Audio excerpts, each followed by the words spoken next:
right. And that's how you make $1 million wholesaling. Thanks for class. That was great. Welcome, everybody. I am James Orr, and let's go over, while we have last couple stragglers coming in, upcoming classes. So this is Wholesaling Real Estate Part 1 of 2. You will notice that this class is going to be very different than a lot of the other classes that have really heavy slide decks, and we're trying to rush to get through them. I am going to try to take this 14-page outline I had from a full-day class and hit the high points and answer any questions you guys have to give you whatever you need to be successful wholesaling. And so I will try to get through about half of it tonight, and then we will continue with the second half next week for Part 2. So that's going to be next Wednesday, October 10th, Part 2 wholesaling. And then after that, Brian is going to be teaching, with maybe a little bit of me, arguably the best class of the year, Part 3. And it's not Part 3 of this year, it's Part 3 because we've had 2 other classes for arguably the best class of the year last year. And so really what this class is, the arguably the best class of the year, is there are topics that are really, really important, but they're not big enough to do 2 hours on.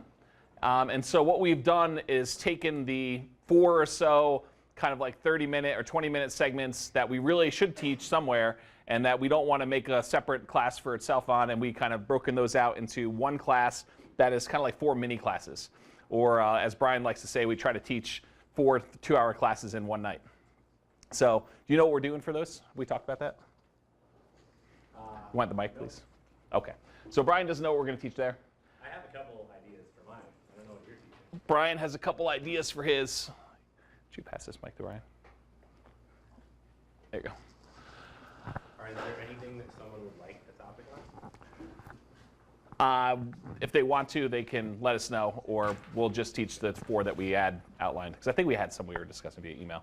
We just got to go look at that email. And then I will not be here October 24th. So Brian is going to do a Ask Me Anything type of class. At least I think he is. You won't be here. Okay. Why don't you talk about what that is? And I don't know where it's going to be. It'll either be at Ryan's Sports Grill or Bad Daddy's, whatever place, restaurant, bar and grill, whatever it's called. I don't know the formal name of it. Bad Daddy's. Burger bar, yes. So it'll be one of those places, and it will just be a very casual event. Come and have dinner, have a beer, whatever. And if you have questions on real estate or Amazon, I'll be happy to answer them. So just so everyone understands the expectation, are you buying everyone dinner or are they buying their own dinner? Everyone's buying me dinner. Oh, wait, what? Yeah, I don't know. Yeah, I'm not buying you dinner, no. Okay. Yes. So basically it's come buy yourself a drink, yes. Buy yourself dinner, and yes. You can ask Brian anything you want during that evening. And someone should pick up Brian's dinner. Okay. So that's going to be Ask Me Anything class. What's that? Wholesaling carry. You'll carry the dinner too?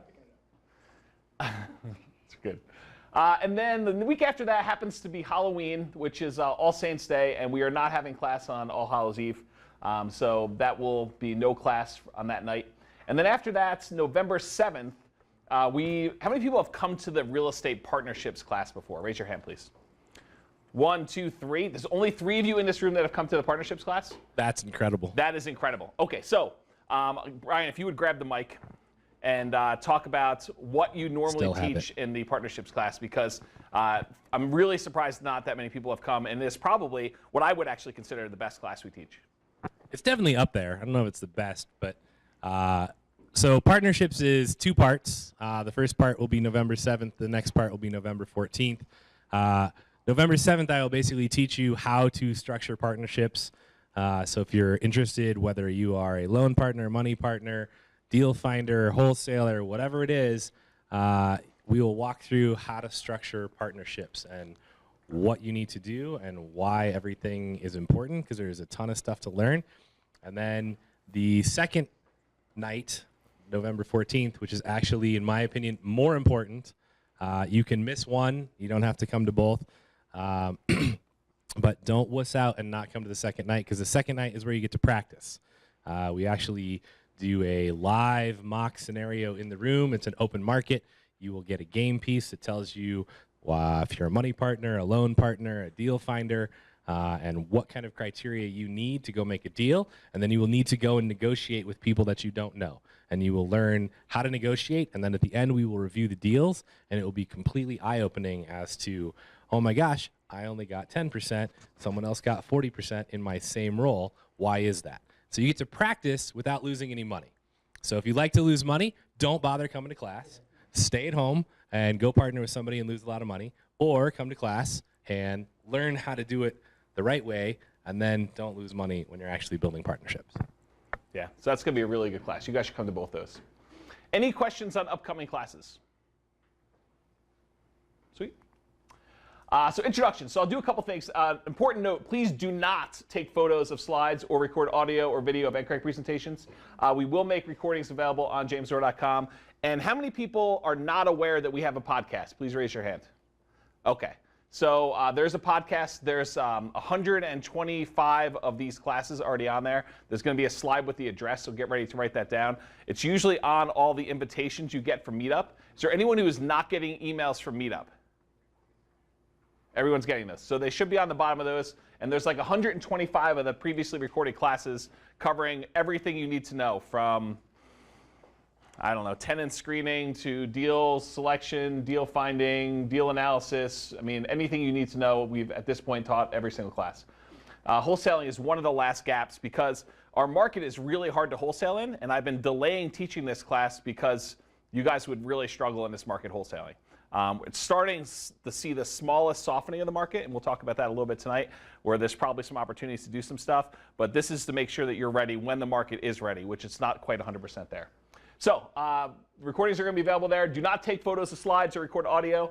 And then who are you, and then what are you missing from running your wholesaling business? I will extend out introductions tonight, so if I can address some of your questions, I may just address it right now. If I'm going to teach a big section on it later, I will do that. But if you could do that, who you are and what are you missing from running your wholesaling business?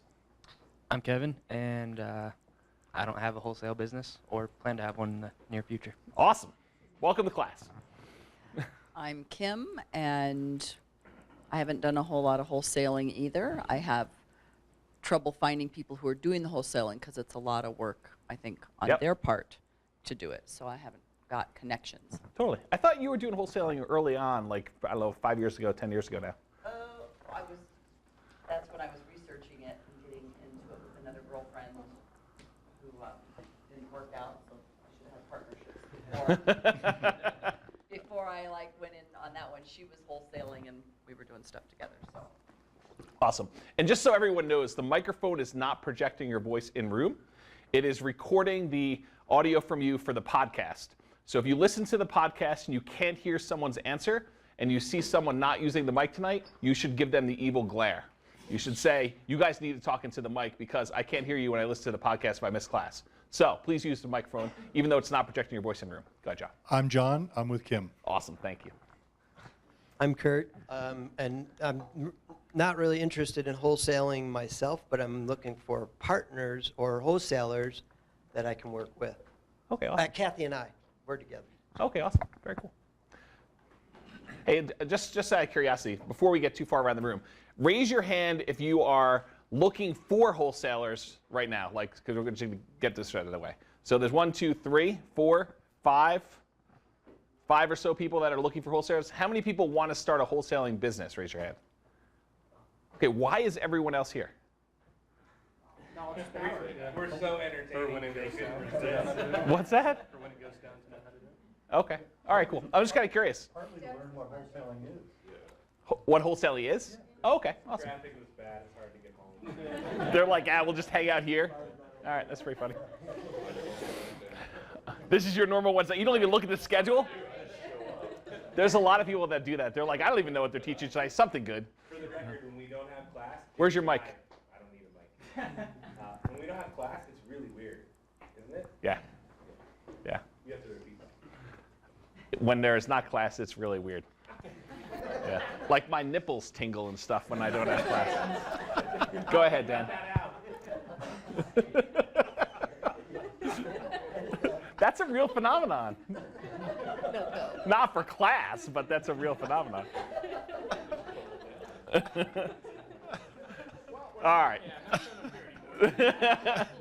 Dan, who are you and what are you missing from running your wholesaling business? I'm Dan Smith, and I'm here to learn as much about wholesaling as I can and to laugh at you clowns. Okay, thank you. Welcome. I'm Kelly, and I have been wanting to start a wholesaling business, and I'm here to learn as much as I can and meet people. Awesome. Thanks. Welcome. Hi, I'm Travis. I'm a plumber from Greeley. I got a pregnant wife in the Philippines, so I'm looking for anything I can do to make some money with an interesting schedule. Hold on a second. Just go back for a second. So you're not able to do that as a plumber right now? No, I am, but going back and forth on opposite sides of the planet, I'd love something where I could make big chunks of change in a short time and kind of juggle, phone calls. The plumbing's always going to be my fallback. Okay. Wholesaling is not that business, by the way. Really? No. Okay. No, it's not a big chunks of money with a little bit of time, kind of half-assed, I didn't sporadically think sort that. of thing. I just figured if I can make $4 or $5 grand on something that, I do on the evenings over a month.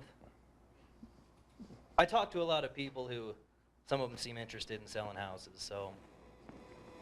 Fair enough. Awesome. Cool. Thanks. My name's Mike. I'm a real estate investor. I'm currently interested in partner deals and syndicated apartment deals, and I think there's some crossover there with wholesaling, so Awesome. want to Thanks. learn more. Hi, my name's Emily. I don't have any experience with wholesaling. Hi, my name is Zibo, and I'm here to learn about this wholesaling process. Awesome. I'm Tammy, and I do not have a wholesaling business. I'm Allison, and I too don't have a wholesaling business. Nice.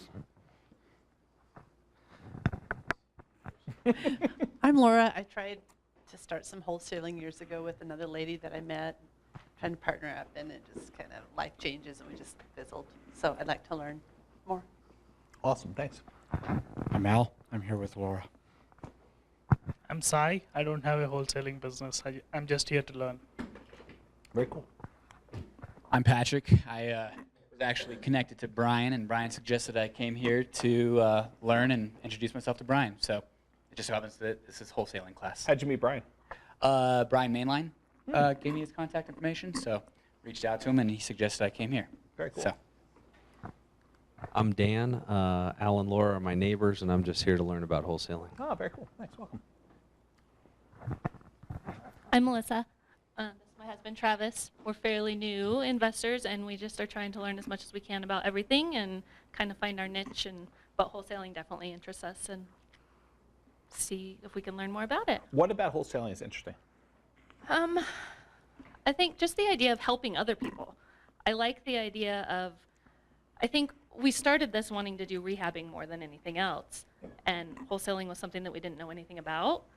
But the idea of being able to help other rehabbers and being able to connect and find other people deals if we can, and I don't know. We'll see. All right, awesome. Thanks. I'm Travis. I'm here with my lovely wife, Melissa, who you just met. And I would love to give anybody my card that would be looking for a wholesaler. So you're going to have deals? Is that what you're saying? You're going to have deals? That's what you want to give your card? Awesome. I'm Dalton. I am just here to learn as much as I can about wholesaling. Awesome. Thanks. I guess I'm the third Travis in the room. Wow.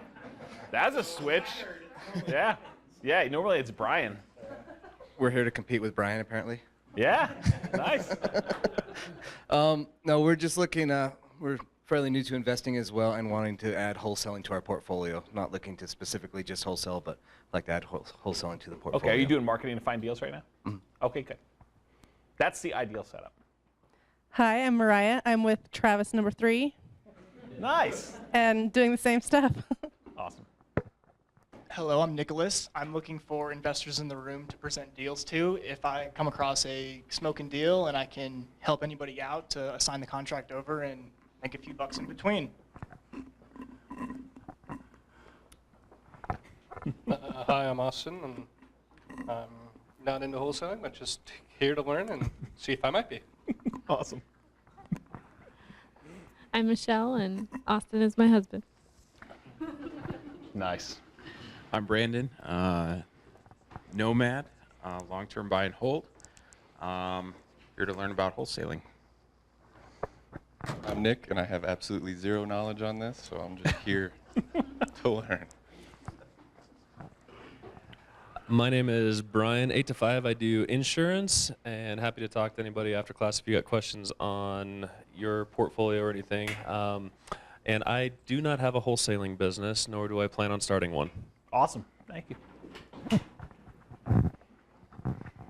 Hey, I'm Anne, and I know enough about wholesaling to know that I don't know anywhere near enough about wholesaling to do any wholesaling. I'm Royce Quintana, long-term buy and hold investor here in Northern Colorado. I'm just trying to find manufacturers and distributors to set up my wholesaling business.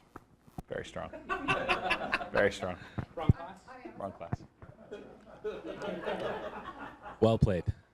I'm Brian Williams, not spelled with a Y like James has on This the board. is my name. That's not you. Yeah, that's offensive. Long-term buy and hold investor here in Northern Colorado. I do not have a wholesaling business. I do not want a wholesaling business. And if you've ever talked to me after class and you've shown up and said, oh, I'm going to start a wholesaling business, you probably have gotten my 30-minute rant on why you shouldn't do that.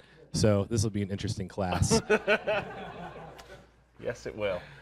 And that's it. Did we miss anybody? Anyone sneak in? All right, cool. So here's the podcast slide. For those of you that need to write it down, it's podcast.ncraig.com. That's the one for iTunes. If you need it for Android or whatever the other thing is, I don't know, there's comments going on now. The other one's for Spotify, Stitcher, and TuneIn. I think they're, please don't take photos of the slides. You guys are going to get kicked out. The email will go from Holly. She'll be able to give you those things. I think there's 130 recordings up there now. And it covers basically every topic at this point, except wholesaling, which will be up there soon. All right, so wholesaling. So we're going to be on this slide for about an hour. So let's talk about wholesaling. Who knows what wholesaling is? Yeah, Nicholas. Locking up a contract with the seller and then selling it to an investor and getting an assignment fee in between. So what Nicholas just said is basically you sign up a contract with the seller of the property, and then you take your contract, which becomes personal property, and you sell it to another real estate investor who then goes and usually closes on the original contract with the seller, and you get paid a fee to assign your contract to them. That is one way to do wholesaling. There's a bunch of different kind of flavors and variations of that, but that's the basic idea. Now, when I described that to you guys, did it sound like the wholesaler was sort of acting like a real estate agent? Yes. Did it sound like that to you guys? So what's the difference between a wholesaler and a real estate agent? Real estate agent doesn't sign the contract, isn't liable for the property in the middle. Right? You're basically committing to the property, turning around and selling it to somebody else, taking a fee. The real estate agent is taking the fee, but they're not making the commitment to buy. So the real estate agent is not making the commitment to buy, is what John just said in the back of the room. And in some cases, I think that's true. There are cases where a real estate agent will list a property for sale, and part of their listing agreement, where they're agreeing to sell a property to somebody, they have a buy clause in that where they are agreeing to buy the property, usually at a discount, in order to facilitate listing it. So like you may have seen these signs up from time to time, guaranteed sold in 90 days or guaranteed sold in 120 days or something like that. And that might be a real estate broker. And there's lots of variations to that kind of like a headline. But one of the variations is the real estate broker goes and they meet with a seller and they explain to the seller that they guarantee that their home will be sold in 90 days. And if it doesn't sell in 90 days, then they will agree to buy the property from them so that the seller can then move on and do whatever they need to do. So in those cases, the seller, the real estate broker is obligated to buy the property according to a contract. It's just an unusual setup for doing that. And there's other exceptions to that too. So let's say a wholesaler goes and meets with a seller, and instead of committing to buy the property, what they do is they get an option to buy the property.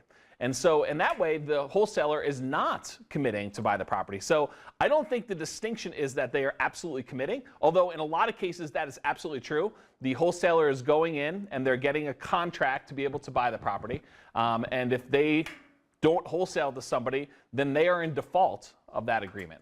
And they could be held liable for actually performing on that particular contract, depending on how it is worded and how the contract is set up. Yeah, Nicholas, you have a question on Mike? can they be held responsible for just the earnest money or the full contract? So there is a good faith clause in our Colorado Real Estate Commission approved contract here in the state. And so if you go into a contract knowing that you have no intention or no capacity to buy a property, then I think you're acting in bad faith, and I think that you could be held liable for damages caused by that. And so that's my opinion of it. Now, in a lot of cases, would a seller just say, I'll kind of take your earnest money as liquidated damages? Sure, I could see a seller being like, you know, that Nicholas guy, what a scumbag, he put my property under contract and didn't intend to close on it. You know, I'm going to keep his earnest money, and that's the end of it. I could totally see them doing that. But I think that there are some sellers, especially well-heeled sellers, that, you know, they want their pound of flesh, that would go after you. And so I think that's definitely viable. So I think if you're going to do wholesaling and you're not able to perform, I think that's very questionable. I think that you should disclose that to your seller. And I think that if you are not planning on buying the property yourself, you should absolutely 100% disclose to the seller that you do not intend to close on the property, and explain to them what you're doing, that you're going to wholesale it. And I can go over how we're going to do that. I think we'll do that during negotiating deals, so probably a little bit later today or so. Can I ask you one more question? Yeah, sure. So is it better to use the Colorado standard, like the commission-approved forms, or get a contract to buy written up by an attorney, like a real estate attorney, and use something like that so you can have more protection? I know that the Colorado contract to buy and sell real estate is more so written to protect the buyer of the property. Like once the contract is signed, it's like the seller really can't get out of it, but the buyer has a bunch of ways that he can get out of it through inspection or just a bunch of different ways. So if you're trying to start a wholesaling business, should you use the Colorado approved forms or get a contract written up by a real estate attorney? It's up to you. I would use the Colorado Real Estate Commission approved contract, partially because the reason it is 17 or 19 pages long is because it covers a lot of situations that, you know, a contract written up by an attorney that's 3 pages long or whatever it is that you're going to try to shorten or do is not going to cover. Plus, when you actually assign your contract to one of the other investors in the room, let's do a really informal poll. So of all the other real estate investors, not wholesalers, you guys are actually closing on the properties now. So you're going to be taking a contract from the wholesaler, and you're going to be performing on that contract and buying the property. Would you rather have a kind of cheesy 3-page attorney-written kind of fluffy contract, or would you rather have a full 17, 18, 19-page Colorado Real Estate Commission approved contract that has all of your normal stuff in it and covers and protects the buyer in a lot of ways? Would you rather have the cheap one, or would you rather have the full contract? What do you think? Full contract. So when you're wholesaling it, your end buyer may actually have a strong preference for having a full Colorado Real Estate Commission approved contract. And so I would go meet with an attorney. And if you guys are going to start this business, just like starting any business, you should have quality team members like that you are using as part of your dream team. And I think an attorney is one of the top ones on there. So if you're going to go start a wholesaling business, you really should go meet with an attorney, spend the $500 or so to kind of meet for a few hours and go over all the different stuff that you plan on doing and how you plan on structuring things and how you plan on filling out your paperwork and making sure that it's all going to be compliant, because I think it's highly important to do that. So does that sort of answer your questions about the paperwork? Yes, thank you, James. I appreciate it. Yeah. So where was I? Oh, real estate agent and wholesaler. Yeah. So what is the difference? You know, we kind of talked about some different things and how they work. What's really different about a wholesaler versus a real estate agent? Wholesaler doesn't have a license. Wholesaler doesn't have a license, although a wholesaler can have a license. You know, I'll tell you my story here in a little bit, but we ran the largest wholesaling company in the United States, and I had a license. And so we were in 280 markets at the same time, and I was a licensed wholesaler. And so you can be licensed to do that, although to be a real estate agent, you have to be licensed. To be a wholesaler, you do not have to be licensed, although I think that it opens up some additional options for you. But there are some additional downsides, restrictions, but I think those restrictions are healthy, good restrictions. They make you compliant with laws and doing things correctly to begin with. And so I don't think having a license is going to be a big detriment for you. I will tell you from a marketing standpoint, there are some sellers out here, and actually I'm kind of curious if any of you guys are like this, but there are some sellers out here that they absolutely hate real estate agents. And so if you actually put out marketing and you say that you're a real estate agent, they won't call you because you are a real estate agent, but they'll go call a wholesaler or a real estate investor to buy their property directly at less than what they would net if they used a real estate agent to sell their property. So you might have a marketing advantage if you actually advertise that you're not a real estate agent and that you're trying to avoid those fees. So just be aware of that. So what is the difference between wholesaling and real estate agent brokerage? Yeah, Kim, want to do the mic? Tim? When you're selling a home, you're going to pay your selling agent 3% and the agent who brings you somebody 3%, so you're into it for 6%. And most wholesalers seem like they take a flat rate, $3,000 to $5,000, $6,000 flat rate versus a percentage of the sale of the home. So it doesn't matter if you're buying a $100,000 home or a $500,000 home, you're getting a flat rate. So let's talk about that. So you said one of the differences is that with a real estate agent, you're paying a to be negotiated, 3% for a buyer's agent, 3% for a seller's agent. It's really common, but it's always negotiable. So you're saying that you're paying a 6% commission when you're a seller and you're selling through a real estate agent. So hypothetically, if you're a wholesaler and you're trying to wholesale to another investor, are you going to be able to wholesale full price retail deals to your investors pretty easily? Yeah, so it's going to be harder to do that. So presumably, as a wholesaler, you're going to need to be coming in significantly below market with your offer in order to get something that has equity in the property. And there's exceptions to this, but you're going to be able to come in significantly below market. So is the seller going to net more with a wholesaler coming in and having to give you a relatively low offer, even though they're not charging 6%? Or is the real estate agent going to net the seller more, even charging 6% if they're charging retail? What do you think? I think the real estate agent will help the seller net more in a lot of cases, which brings up a really interesting point about wholesaling. So you're a wholesaler, and part of your role as a wholesaler is you got to find deals. That's what this kind of thing is, right? So one of the main jobs of a wholesaler is finding deals. What's one of the main jobs of a real estate agent? Finding deals, right? And if you're actually selling properties as a real estate agent, you got to go find sellers and to do listings. And so how much time do you think the typical real estate agent does or should spend finding deals? Laura, what do you think? How long do they say to actually do your marketing when you worked at certain companies in town? Do you remember how long they told you to do that? 80% of the time?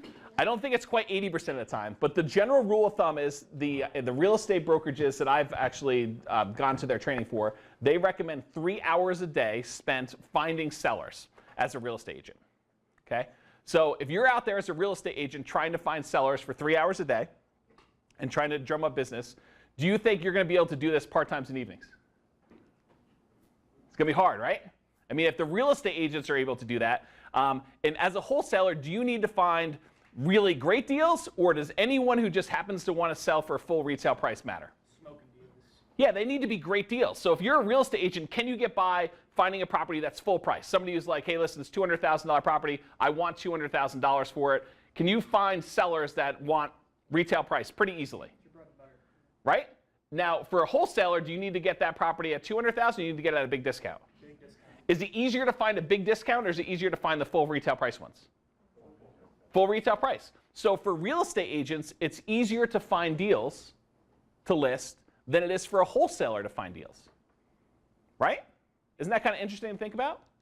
Where are my licensed real estate agents in the room? Yeah. So if you're going out there, is it hard to find just regular listings? Sellers. Yeah, it's work. It takes effort, right? Do you think it's easier to find those, or do you think it's easier to find ones that you could buy for $20,000 or $30,000 below asking price or below market? Retail is so much easier. Now, let's go ask this question. How much do you make if you sell a house as a real estate broker?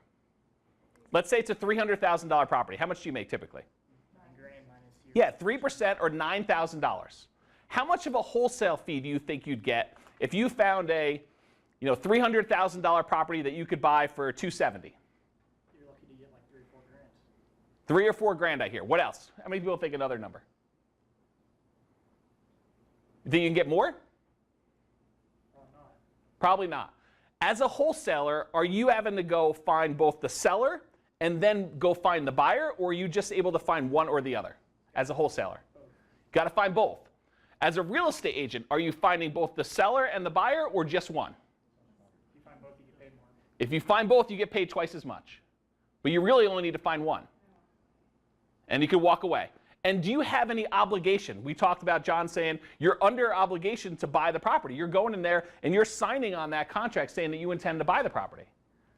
So if you're going to buy the property and you're obligating yourself, you have obligations. You're having to come out of pocket earnest money to go hard on this property. And if you don't perform, you risk losing that. For less money, to have to find fewer, harder to find deals, less deals, and have to do twice as much work. Why not just get your real estate license? Right? I mean, if you're going to go do that, you can go find full retail ones. You can only do half the work. You can either decide, hey, I only want to work with the sellers and help them get full retail price, or I can only go work with the buyers and help my investor buyers find deals, but I don't have to do both sides. And I'm probably going to get paid more. And there's no weird gray area of what you're doing. Right? Does that make sense to people? Absolutely. Yeah. So are we done? We're done. 2 classes in 1. Now, I mean, I'm happy to go over what wholesaling is, and I think there are some people that still want to do it. They still want to, they're already doing marketing to find deals, and they have deal flow that there's things to do with them, right? And I think in those cases, it makes a lot of sense. But if you think to yourself for a minute, you know what I really want to do? I want to start a brand new business where all I'm doing is wholesaling. You might want to get your real estate license if you're going to do that. Okay? Now let's talk about this hypothetical situation. Let's say you have your real estate license and you come across a motivated seller. Because really, as wholesalers, we're looking not just for regular sellers, we're looking for motivated sellers, right? Someone who has some type of a problem or motivation that we can solve. Because that's really what the world is about. It's about adding value to situations. How can you solve people's problems? So you go find yourself someone who is motivated. Okay?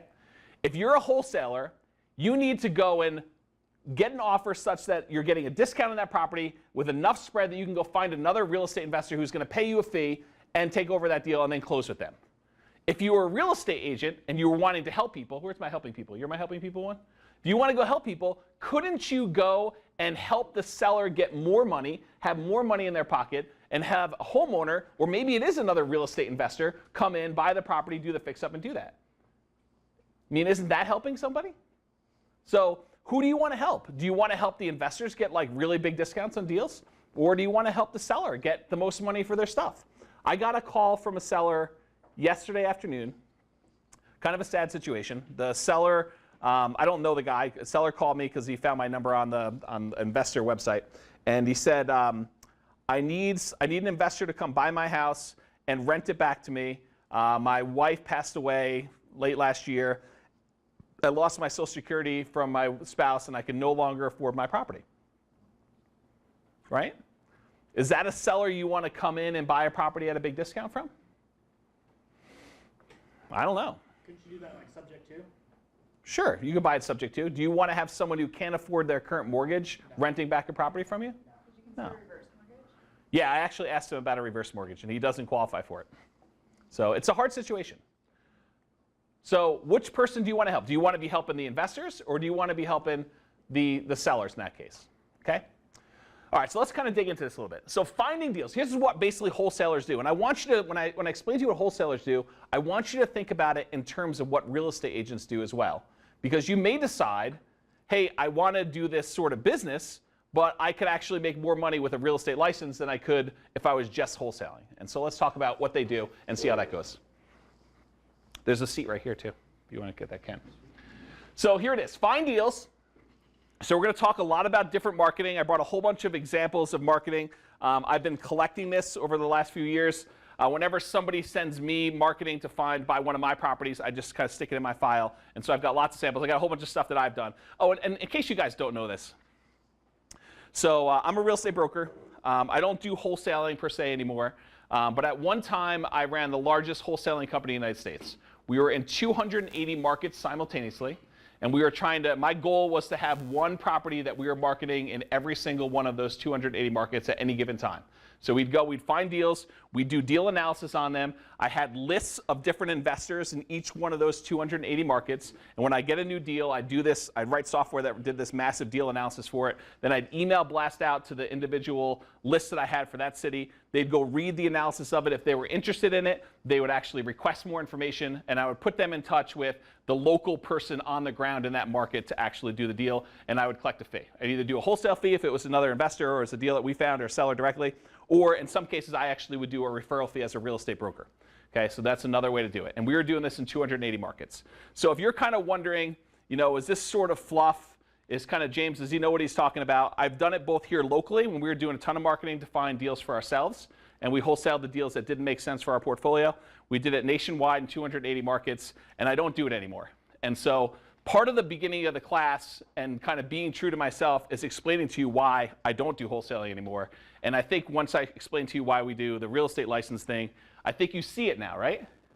You don't have to find as deeply discounted deals. You could do half the side and make more money, okay? And it's much cleaner. You're much more in this compliance stuff is so much easier. You're not kind of living in some of these gray areas by signing contracts and stuff, which can be weird. You got to be super careful about, are you representing the seller? Are you representing the buyer? And how do you kind of play that, right? Because you're really not either. You're just trying to collect a fee for assigning personal property.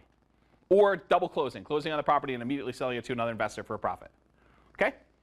All right, so let's talk about wholesalers and what they do, and then let's talk about how this relates to agents, and then I'm going to go through what wholesalers do. We'll go deep into the wholesale stuff because I think a lot of this applies no matter which way you do it, how you get paid, but it'll work for both of them. Make sense?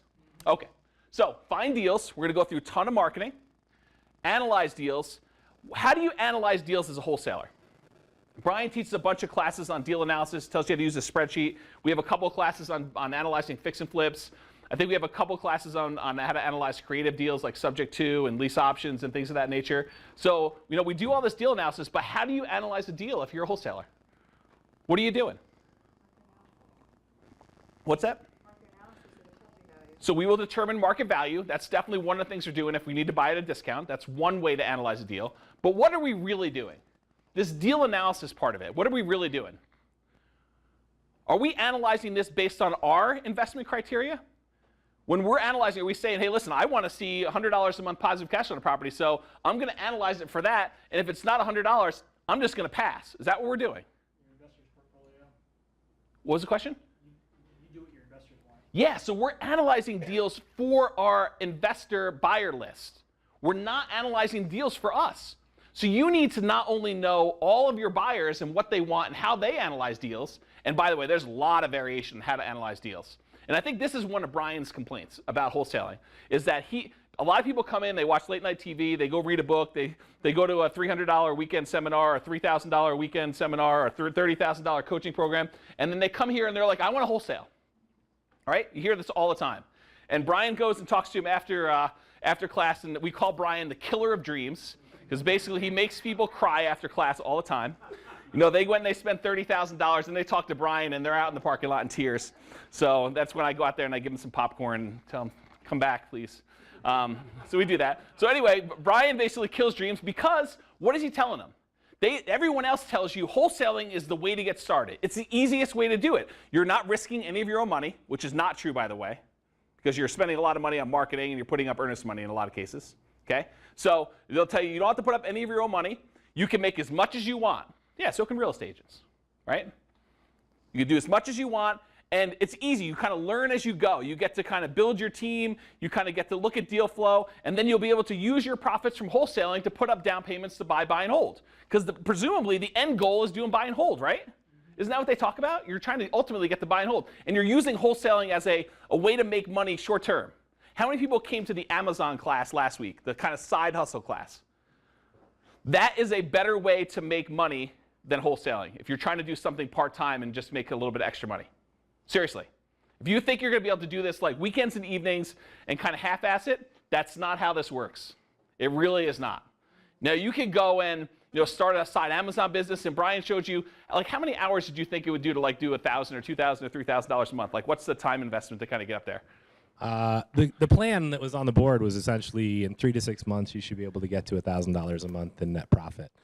Hour-wise, it's going to take however long it takes you. I mean, do you think it's like 20 hours a week, 5 hours a week, 10 hours? You should be able to. I mean, the goal was 5 stores, buying 3 items in 5 stores a week. So however long you think that takes you. right? 15 hours, something like that, I maybe? would say that's reasonable. Okay, so you're doing about 15 hours a week and you can get to $1,000 a month, but then it builds up over time so it gets better. Yeah, and with anything, right, there's always a front load of learning. No right? doubt. So whether you do this or Amazon, like it's much easier for you to go do Amazon to make that money than it is here, right? And the side complaint to the analysis of deals. I was going to get there. Are yeah. You're welcome to say it. This is how Brian makes people cry. Yeah, I don't really make people cry most of the time. But it's really about what? Last week? Yeah. I mean, really it's, a wholesaler needs to be able to go out and it's not just analyzing the deals for their investors and knowing what kind of deals their investors want, even though they've not done that. It's then going and talking to sellers where if you don't understand what a subject to deal is versus a lease option versus just a straight rental, and you've never been through that, you've no idea how to negotiate that in any meaningful way to solve the seller's problem. So you're basically trying to learn everything as a wholesaler in order to make a lot less than you could if you just went and started an Amazon business or bought a nomad house or a long-term buy and hold rental. And there's so many other options where you're going to make the same amount of money or more. Yeah. So what I was trying to get at with Brian, and he kind of explained it slightly differently, is you need to know almost everything in order to be an effective wholesaler. Sure, you can go out there and look at just buying houses at a big discount. That's the easy one, right? I mean, you learn a simple formula, 70% of the after repaired value minus the cost of repairs. That's a really, really easy formula to learn. However, the number of deals you're going to find that meet that criteria, way, way, way, way, way small. That's like the tiniest one of all of them, where you're able to buy big properties at a big discount. You're much more likely to find properties that you can actually get, a $10,000 discount where it'd be a good rental for a regular buy and hold landlord, or a property that you're able to buy subject to the existing financing, or the seller's willing to offer you a lease with an option to buy. You're much more likely to find those. So if you don't know how to structure those, or how many people in here, raise your hands, how many people consider themselves master salespeople? Raise your hands really high. Master salespeople. You can go persuade people. You can sell ice to Eskimos. Has anyone ever said that to you? Okay, the plumber. Okay? That's the only one in here. Now, what is wholesaling? Building relationships. It's all sales. You're meeting with a seller for the first time, someone who has never met you before in most cases, someone who is in some type of motivated or distress, or they need to have something happen, and you need to go in there and you need to become a super salesperson to explain to them why the things that you can offer are of benefit to them, and they're going to add good value. You need to be able to sell the seller, and you need to be good at it. You need to understand your stuff. You need to be able to educate them. You need to explain to them the pros and cons of doing what you're doing. Okay? What's the next step? You're going to have to go find your buyers. Do you think selling your deal to a buyer is easy? It's a good deal. If it's an amazing deal, it's super easy. But what about all those kind of in-between intermediate deals? Difficult. Much harder. So you got to be a great salesperson to even sell to the buyers. Okay? So it's a highly sales-oriented skill.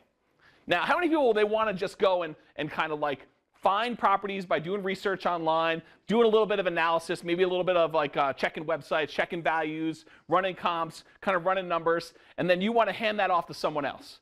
How many people want to do that where they don't have to be a salesperson? No one? One person. That's bird dogging. That's what bird dogging is. So if you want to actually just do the research side of it, you want to be what's called a bird dog. You're going to go and do research on properties, and then you're going to send the file over to either a wholesaler or another real estate investor, and you're going to identify potential deals for them. Now, who gets paid more? Bird dogs or wholesalers? Wholesalers. Who gets paid more? Wholesalers or the real estate investor taking down the deal? The investor. What's the order of magnitude? How much does a bird dog make on a deal? Yeah, a couple $100. $200, $300, maybe if you're in a really good day, $500 on a deal that closes. Okay? How much does a wholesaler make?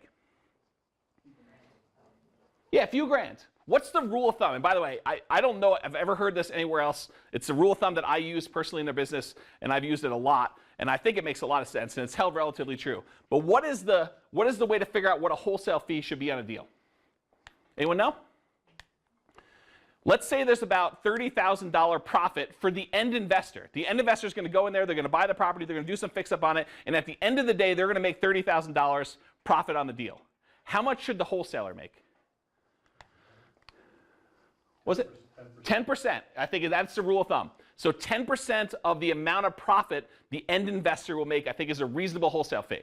Now, what if you go and you find a great wholesale deal, and you go to Brian, and you say, Brian, I got this amazing deal. It is $30,000 below market. I would like for you to buy it. My wholesale fee is $3,000. And Brian says to you, yeah, this one's in a bad part of town. I will give you $700 for it. But you say to him, but James said that the wholesale fee I should get is $3,000. Why are you only paying me $700? Come on. And he could say, I'm interested at $700. I'm not interested at $3,000. Right? Now, what if you go to him and you say, hey, Brian, there's this amazing deal out there. It's got $30,000 profit, but it's like awesome. It's like the perfect deal for you. You're going to make a lot more money on this than the $30,000. I'd like to get an $8,000 wholesale fee. Is it possible you could collect an $8,000 wholesale fee on a $30,000 profit for him? Sure. The most I ever personally paid a wholesaler was $17,000 on a $115,000 purchase. That was the highest wholesale fee I ever paid to somebody. $115,000. Okay? It was a great deal for me. It was a good deal for him. Probably a great deal. And I was really happy. They were really happy. That's unusual. Most of the time, it's going to be in that $3,000 range. Now, if you went and you found this, $30,000 property that you actually brokered it, what do you expect to get paid on that? Depends. What's the price? $300,000. Okay. $9K. You could do 1/3 less. You could do 1/3 of the number of deals and make the same amount of money. Okay.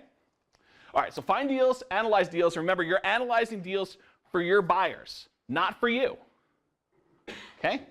Then you're going to negotiate deals. This is sales. You're going to go meet with sellers. You're going to negotiate with them. You're going to come to terms, and you're going to actually put something under contract. Then you control deals. We kind of hinted at this earlier, but you can control deals by going under contract, having a contract to purchase them that you have the right to assign. You could actually do this with options, or you could, which I don't recommend, you could do like a handshake agreement. Okay? I don't recommend that. Once you control the deal, then you got to go sell your deal. And then by the time you get to closing, you need to collect your fee. And then you repeat. That's the whole business. So what is the challenge? What do you guys see as the challenge for doing wholesaling? What's the hard part for you guys? Finding distressed properties. Finding properties. So you got to become amazing people at marketing. There's a reason why we haven't taught wholesaling here at NCREG. I told you at the beginning of class. What was the reason? The market is crazy hot. Real estate agents are not able to find enough sellers willing to sell their property in order to do that. There are real estate agents spending a ton of money on marketing in order to try to find listings to sell retail, not even to sell at a discount. They're willing to get them what could arguably be above asking price offers on their property. It's higher than what they think they can get in a lot of cases. And they're having a hard time finding deals. Okay? So they're going out there and spending marketing. And here's another way to think about this. Let's say you were going to make a $3,000 wholesale fee. Let's even bump it up. You're going to make $5,000 as a wholesale fee. How much can you spend in marketing and still be profitable to make $5,000? $4,999.99. That's how much you could, in theory, spend to do that. If a real estate agent who was going to go sell the same property and they were going to make $9,000, could they outspend you and still make more money than you? And they don't have to get it at a discount. They could get it for full retail. This is what you're up against. Okay? So, what's the challenge? Finding deals. So do you guys want to talk about finding deals? Yes, sir. Okay. Let me make sure I covered some of the things I was intending to cover here. So why wholesaling? This is the things we hear all the time. Low or no cash required. You guys have heard that before, right? Yes. So if it's really hard to find deals, are you really able to have no money invested into this business? Sure, you can go knock on doors. I like to break down marketing in two groups. I call it lazy marketing and poor marketing. Does anyone know what the differences are? You're spending money. Lazy marketing is where you're willing to spend money to have sellers come to you. Okay? Poor marketing is where you're willing to put in time in order to find deals. So poor marketing, some examples. Bandit signs, door knocking. Bandit signs are paid. Okay. You got to buy them, and you usually hire someone to put them out. Relatively cheap. They're cheap. There's definitely low-cost ones. But what are like the true no-cost ones? Cold calls. Cold calls. So you can go call for sale by owners. You could go call people that are selling their house without an agent on Craigslist, or go to Zillow, the Make Me Move people. You could go call all of them. You could go and do door knocking. You know, just knock on people's doors in the neighborhoods you want to buy in. Those are all the examples of poor marketing, where you're willing to invest time rather than pay money. What are some examples of lazy marketing, where you're willing to spend some money to basically get your time back, be able to work your day job as a plumber, and have sellers calling you where you can buy their house? Set up a website. Website is one. Do some SEO. What else? What's that? Yeah, all the folder stuff I've got in front of me, examples of direct mail. Sure. What else? Postcards. Inside sales, like outbound telemarketing, like hiring someone to do telemarketing. Sure. How do real estate agents find their sellers? Networking, referrals, open houses, the pizza advertisements on the pizza box, sure. Newspapers. What's the list of people who passed away? Probate. You do some mailing to specific lists like probate or absentee owners or high equity or divorce. You can go do mailing to all those different lists. So those are all the different ways to do it. So in order to find deals, though, is this really a no money invested business? What do you think it's going to cost to find a deal? What do you think it costs in today's market to find a deal? $1,000. I think you're way low. To find a deal. 5 to 10,000? Yeah, I think 5,000 is probably more in line. I don't know about 10. So I will tell you, when we were in a massive acquisition phase. I'm trying to think of when this was. 2003, 2004, 2005, somewhere around there. And our costs, because we were doing a ton of direct mail, a ton of like newspaper advertising, things like that. And our costs in order to acquire a deal was about $1,000 to $1,500 in direct mail costs in order to do that. I have some clients that are doing direct mail now, and I know for a fact it is at least double that, if not closer to triple, in order to do it with direct mail. So if you're trying to be a wholesaler and you're trying to make $5,000 on a deal, and it now costs you $3,000 to $4,500, somewhere in that ballpark in direct mail costs in order to find a deal, how much money are you making? Yeah, hardly anything. It's really tight. And that's an experienced client who's done direct mail. Yeah, so this is an experienced, super sophisticated client that knows how to like deal with all the situations that come across the desk. If you're actually only able to do 70 cents on the dollar minus cost of repairs, and that's the only offer you're doing, and you're not a great salesperson, you're like making offers over the phone, you're not going to meet with them, you're not building rapport, you're not giving them credibility packets, you're not, showing them all the benefits, you're not following up if they don't buy the first time, which could more than double your response. If you're not doing all of those things, then you're nowhere near that number. Right, then it's 10K. Then it may be 10K. But if you're good, 3K-ish, 3,500. Now, that's to find investor-grade deals to wholesale, right? If you are trying to find a full retail, just seller, could you find a full retail seller for $3,000? Probably. What do you get paid when you sell that property? As an agent, 9. Those numbers work a lot better. Okay? Now, there are costs to becoming a real estate agent, just like there are costs to becoming a wholesaler. There's licensing fees. What does it cost to get a license? $1,000, $2,000, somewhere in that ballpark? MLS fees are what, like $100 a month, $50 a month, something in there? And there's some insurance. Oh, you're an agent too, so. The board's $1,000? Yeah, so it's going to be like $3,000 for the year, maybe. Cost of the listing, there's definitely some hard costs in there. And there's some time. But are you obligated to buy that property? No. No, you're not at all. Okay? So, why wholesaling? Low or no cash required. You can earn while you learn your market and the business. That's one of the things we hear a lot. People able to kind of learn the business as you're doing it. Do you have a question, Nicholas? Do you find that poor or lazy make better conversions? Poor marketing and lazy marketing, which one converts better? I primarily focus on lazy marketing.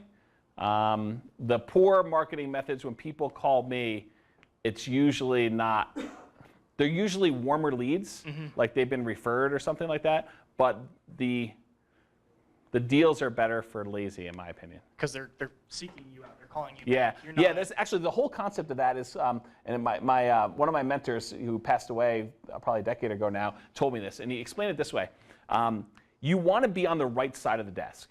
You don't want to chase somebody and say, "Hey, please sell me your house. I really, really want it. I'll pay anything for it. I'll do whatever you want." Instead, you want people coming to you, hat in hand, saying, "Hey, here's my situation. Can you help me? What can you do?" And you want to be on the right side of the desk where people are coming to you and you're receiving deal flow. You're not chasing people and giving off desperation. Okay? So there's a whole philosophy behind getting your marketing coming to you and spending money to do that. And I think it's actually probably worth the premium for the marketing just to have that happen. yeah, so your time is worth more with lazy marketing than it is with poor marketing. I think so. Extremely a lot more time with poor marketing than you do lazy marketing. Yeah, or you're investing more time by definition with poor marketing in most cases. The lazy marketing, you're having deals come to you and you can sift and sort. I mean, there were definitely times when early on when I didn't have my deal flow set up correctly, we'd drop like $5,000 on mailings and we'd get 100 phone calls, and we were overwhelmed. We had people taking the calls and entering stuff into our CRM and doing stuff. And one of my sifting criteria, and I'm embarrassed to say this now, one of my sifting criteria was whether they called more than one time. So they basically called me and said, "Hey, can you buy my house?" And we didn't even call them back. We didn't have time to kind of go out there and follow up with the leads we were supposed to do. And so what we told our assistant at the time, Charity Ann actually, we told our assistant, if they call more than once, then bring me the lead. So if this person called twice, go ahead and bring it to us. And then I was basically doing shots across the bow to get people off the phone. When you don't have enough time to go on all the appointments you're supposed to go on, which is time intensive, going to meet with sellers, sometimes what you'll do is you'll just blast an offer out over the phone, which if you want to buy the house, the rule is never make an offer on the phone. You always, always, always go meet with the seller. You want to do your seller presentation. There's an ongoing joke for Craig. If you've been here for any amount of time, you know that I will probably never teach a seller presentation class again. But it's one of the most important things you could ever do is going out there, meeting with the seller, and you have to go get face-to-face with a seller. Even if it doesn't sound like there's motivation. How many people, if you talk to a seller on the phone, they call you on your marketing, they talk to you on the phone, and they don't seem motivated, how many people would still go meet with the seller at their property, look at the property to kind of build a rapport and find out what the deal is? How many people would do that? Raise your hand. Okay. The people that raised their hand are right. The rule that you really should follow is, if you would buy the property for what they owe or more, you need to go. You need to go visit the property. Okay? So the rule is, if they could sell it to you and not be negative, you should go meet with them, no matter what they say about motivation.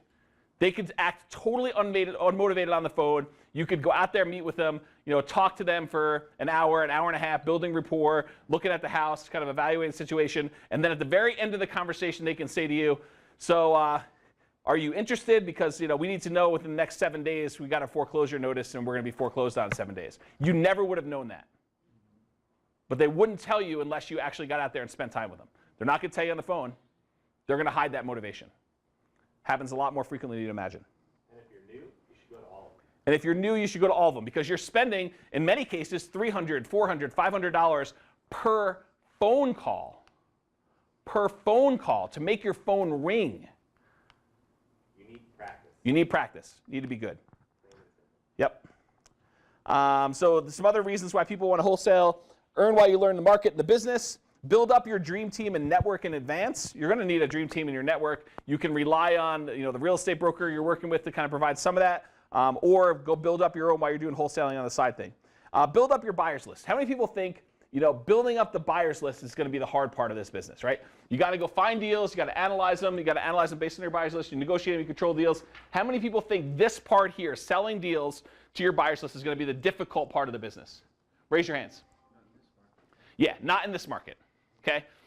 Even if we were in a really soft market, is that a hard thing? Is it hard to find the buyers? How do you find the buyers? I'm going to solve this one for you right now. How do you find the buyers? Royce is showing this room. But I think there's even more than that, right? Because even in this room, there's people in this room that I know can take down deals. They're sophisticated. They'll take down anything. They've got resources. They got the ability to get loans. They got the ability to do down payments. They're definitely qualified to do that. But there's a lot of people in this room I don't know. But having done this for 15 years, I could tell you there's a lot of people in this room that they could not buy a deal right now. Even though they're saying, I want deals. Because it has to be like the perfect deal for them to be able to go do their hard money loan, and they don't have any down payment for it, and so they can't make up differences. They can only do subject to, whatever it is. So how do you actually find a list of the people you know can buy your deals?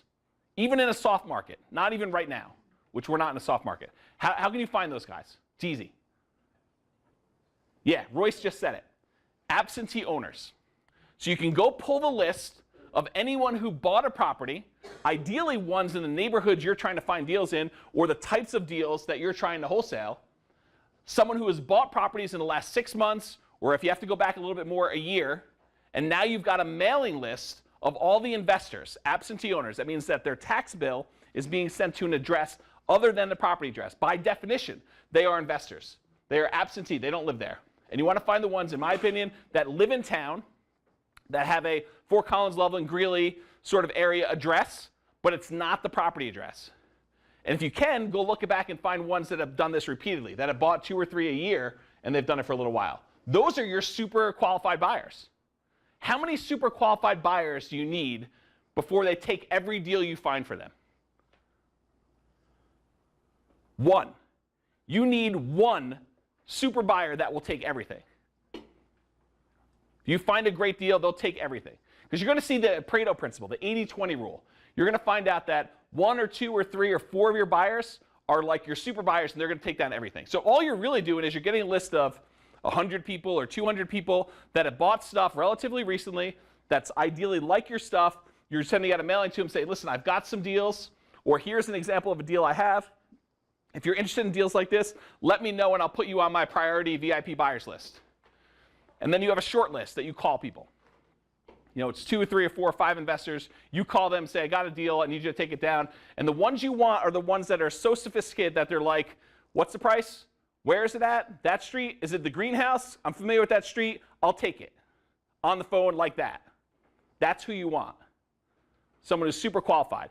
And it's not hard to find that list because it's an absentee owner list of people that have verified purchases they performed. So you're not going to get a wannabe who comes to NCRAG and can't perform. Because there's people that come to the investor classes, you know, they've been watching late night TV, they watch Carlton Sheets or wherever it is now, and they're saying, oh, I want to do deals. But they're not really qualified. And I think that quality comes from quantity. You will find the quality people by building a big enough buyers list, but you can also go straight to quality by going and doing an absentee owner list. So if you want to go, if you're deciding, hey, listen, the Fort Collins, Loveland market's really hard to do. I'm going to go do this wholesaling in Longmont or Denver or Memphis or Detroit or wherever you're going to go. That's how you find your buyers list in those markets. You don't even need to know of people there. You can just basically pull the absentee owners list, do a direct mail campaign to them, and find them. It's not hard. Does that make sense? So is this hard then? Is the finding the people to sell deals to difficult? No. It's super easy. So where's the challenge? Probably this one, right? Finding deals. And then if you're new, it's this analyzing deals. And then if you're not a salesperson, it's negotiating deals. Controlling deals is very mechanical. But that's kind of where we are.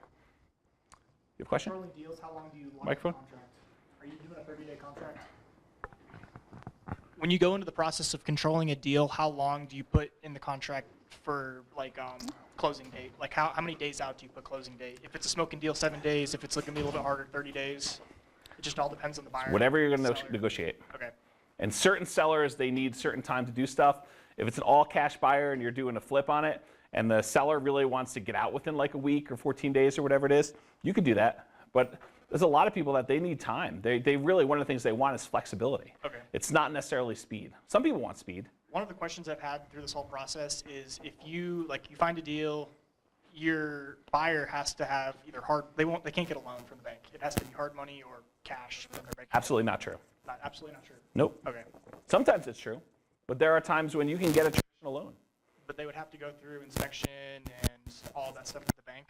Or if you have the money, like if you can put 20% down on a property, you can assign the deal to them? Sure. Sure, okay. Yeah, they can close on an assigned contract. That's something I didn't understand. Mm-hmm. Thank you, Yep, James. totally can.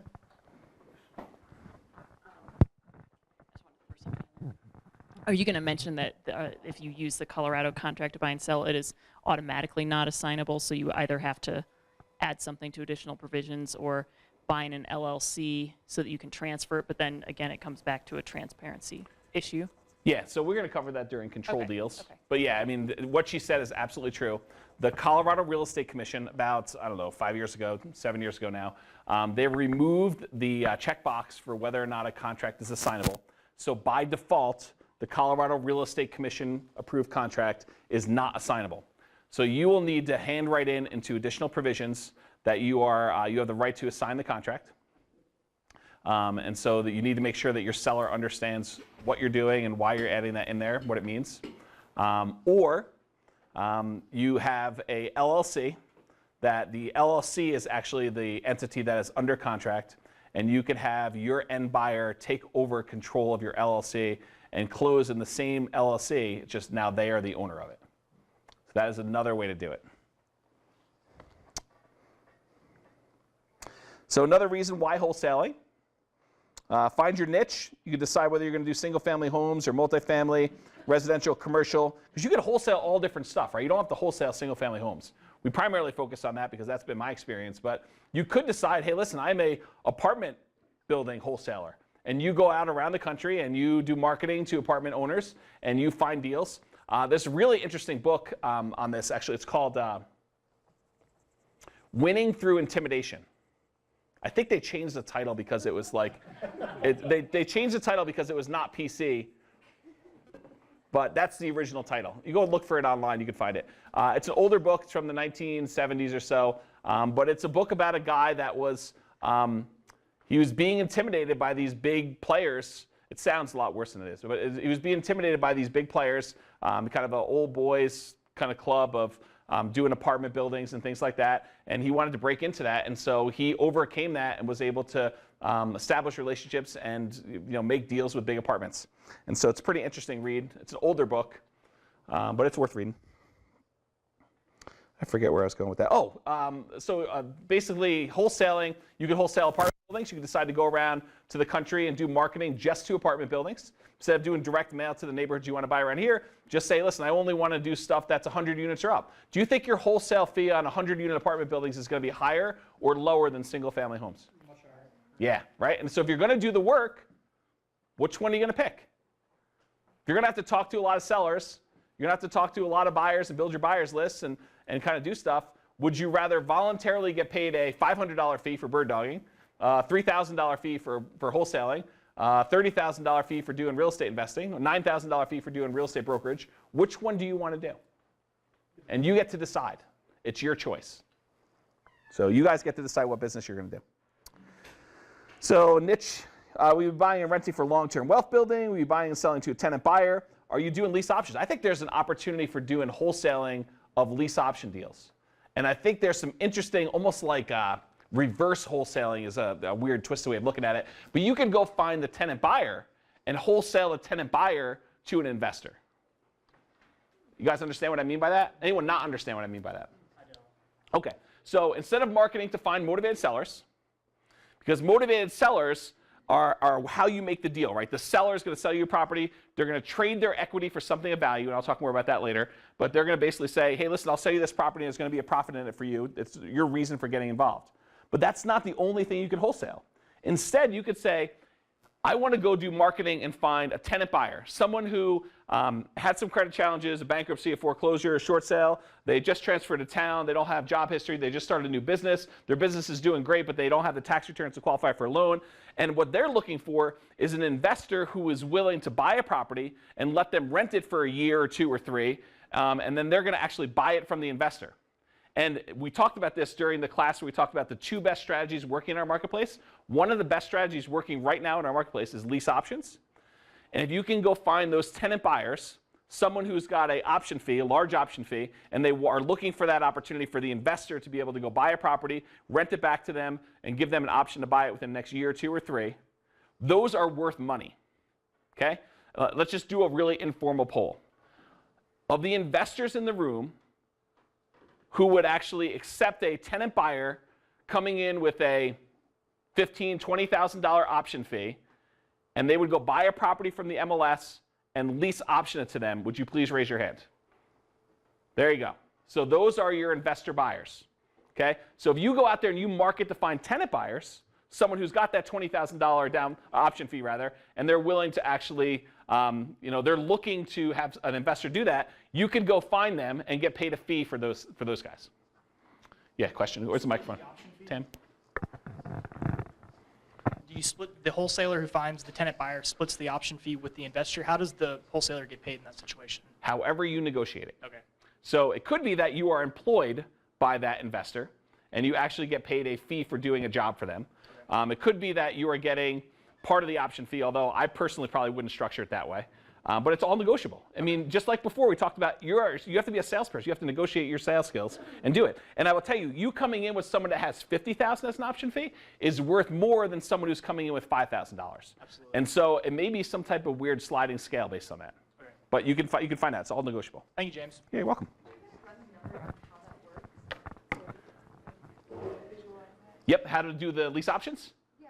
Yep, I got a 2-hour class for you on that. So the class where we did, it's the 2 best strategies that are working in this market. I take time and I go over Nomad for like an hour, and I go over the lease option things for 2 hours. And then there's another class that we did very recently where I actually recorded the presentation on how to attract lease option tenant buyers. So I did like the work for you. And you can go listen to that class too. That's another 2-hour class. And there's a whole bunch of stuff on deal analysis for tenant buyers too. So I can't teach like every class in one class. So this is like me ad-libbing for 4 hours on wholesaling, but there's going to be resources that we have recordings of that you can go reference for like details. Okay, you're welcome. All right, so we talked about buying, selling to tenant buyers. We'd be buying, fixing, and reselling. And then you get time to earn money as you decide and learn. The other big benefit with doing this, and I'm sorry Brian stepped out of the room because he probably could add something to this, but having, especially once you start getting a portfolio of properties, you get into situations where you need additional down payment money, and sometimes you need additional income coming in order to be able to qualify. You may get to the point where you've got barely enough cash flow coming in where you can live off your rentals, but early on, there's not a huge amount of cash flow being thrown off by your properties, and so you may need supplemental income in order to be able to qualify for more loans. So having a business like wholesaling or real estate brokerage or Amazon or whatever it is, it doesn't matter. But the idea is that if you have this extra income coming in, you can generate money in order to help support your living expenses and also qualify for additional loans. Okay. How many people have read the Millionaire Real Estate Investor book, the blue book by Gary Keller? 1, 2, 3, 4, 5, 6, 7. Okay. If you have not read that, I would drop whatever you're reading right now, and I would put that at the top of your reading list. It is, in my opinion, probably one of the best real estate investing books you're ever going to find. The Millionaire Real Estate Investor. It's by Gary Keller. It's a blue book. Real estate agents, there's a real estate agent version, totally different book, but there's a real estate agent book written by Gary Keller called The Millionaire Real Estate Agent. And the real estate agent book talks about how to build a real estate brokerage as a real estate broker, how to do that. The investor one tells you how to invest. And the premise of the book is Gary Keller is the founder of Keller Williams, in case you didn't know that. And what he has access to a whole bunch of really high-performing, sophisticated real estate investors from around the country. And he brought them all into, he's from Dallas or something, right? Brought them all into like Dallas, and he basically had them for like 3 days, asked them all the questions about how their business is working, what they're doing to find deals, what their recommendations are for all these different things, and he compiled it into a book. And then at the end of it, there's bios on each one of the investors. And so like the first 2/3 of the book is like really good, meaty stuff about starting a real estate investing business, buy and hold primarily, although there's some fix and flip in there, but I think it's mostly buy and hold. And then there's like at the last third of the book is like profiles of successful investors. And so if you haven't read that book, it's amazing. And it's, I don't know, 10 or 15 or 20 bucks, whatever it is. And sometimes you can even find it at Goodwill. Like for some reason, that and the real estate agent book, they always show up at Goodwill for like $2. So, but don't be stepping over dollars to pick up dimes, pay the $15 and have it shipped to you from Amazon, or go down to the bookstore and buy it. Don't wait for it to show up in Goodwill and waste a month of your life waiting for a book. I know you guys too well, I mean, right? You guys are all thinking, oh, I'll just wait until I find it in there. I go in there once a month. I'll just look for it. Spend the 15 bucks. All right, so the reason I'm telling you about that book is one of the sections in that book, he's got this chart. And in the chart, it breaks down how all of these super successful real estate investors find their deals. Would you like to know how a pool of super successful real estate investors break down how they find their deals? Isn't that interesting to you guys? Yes. Okay, so here's what he says. 32% of all the deals for the people interviewed for the Millionaire Real Estate Investor book said that they found their deals from networking. So about 1/3 of all their deals were found from meeting people, telling people they're looking for deals, trying to find deals that way. Okay, so 32% is from networking. 28% come from real estate agents and the MLS. So another little bit more than a quarter, almost a third of the deals are coming from people. Sorry, my phone is ringing. Don't call me during anchoring.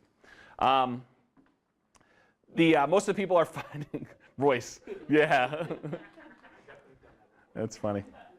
28% come from real estate agents in the MLS. So about 1/4 to maybe closer to a third of all the deals that these guys are finding are coming from the MLS. So they're finding deals inside the MLS, or they're finding deals through real estate agents. So if you think about it, between networking and the MLS real estate agents, 60% of your deals are going to come from there. Okay? 10% come from driving and walking. Anyone ever hear the term driving for dollars? So driving for dollars is you go around, drive really slow through neighborhoods. Every time the parents of small children look at you, you kind of give them a glare back, and they're going to call the police. You're going to get pulled over a lot. I was actually in Oklahoma City, driving for dollars in some pretty sketchy neighborhoods with my father. So my father's in the passenger seat, trying to figure out where we are on a map, and he's looking at it, and he's doing this, and I'm driving around. And sure enough, cop flies up. I mean, at speed, puts on his sirens, pulls over in front of our car, makes us stop at this kind of almost intersection there, throws on his lights and everything else, gets out, and comes up to the window, and he says to me, "What are you guys doing in this neighborhood?"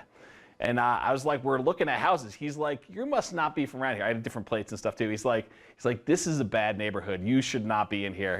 We thought you were here buying drugs." So, yeah, so it was really, really messed up. So actually, I have another story. We were in New Orleans, again, looking for houses.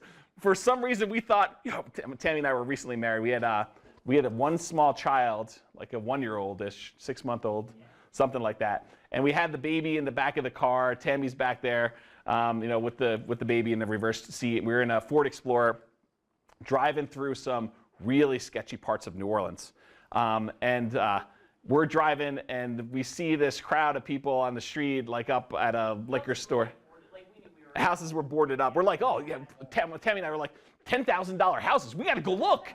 I mean, where else can you get a $10,000 house? I mean, let's go do it. Let's go drive through this neighborhood. So we're pulling up. There's a crowd of people at this liquor store. It's 2 o'clock in the afternoon.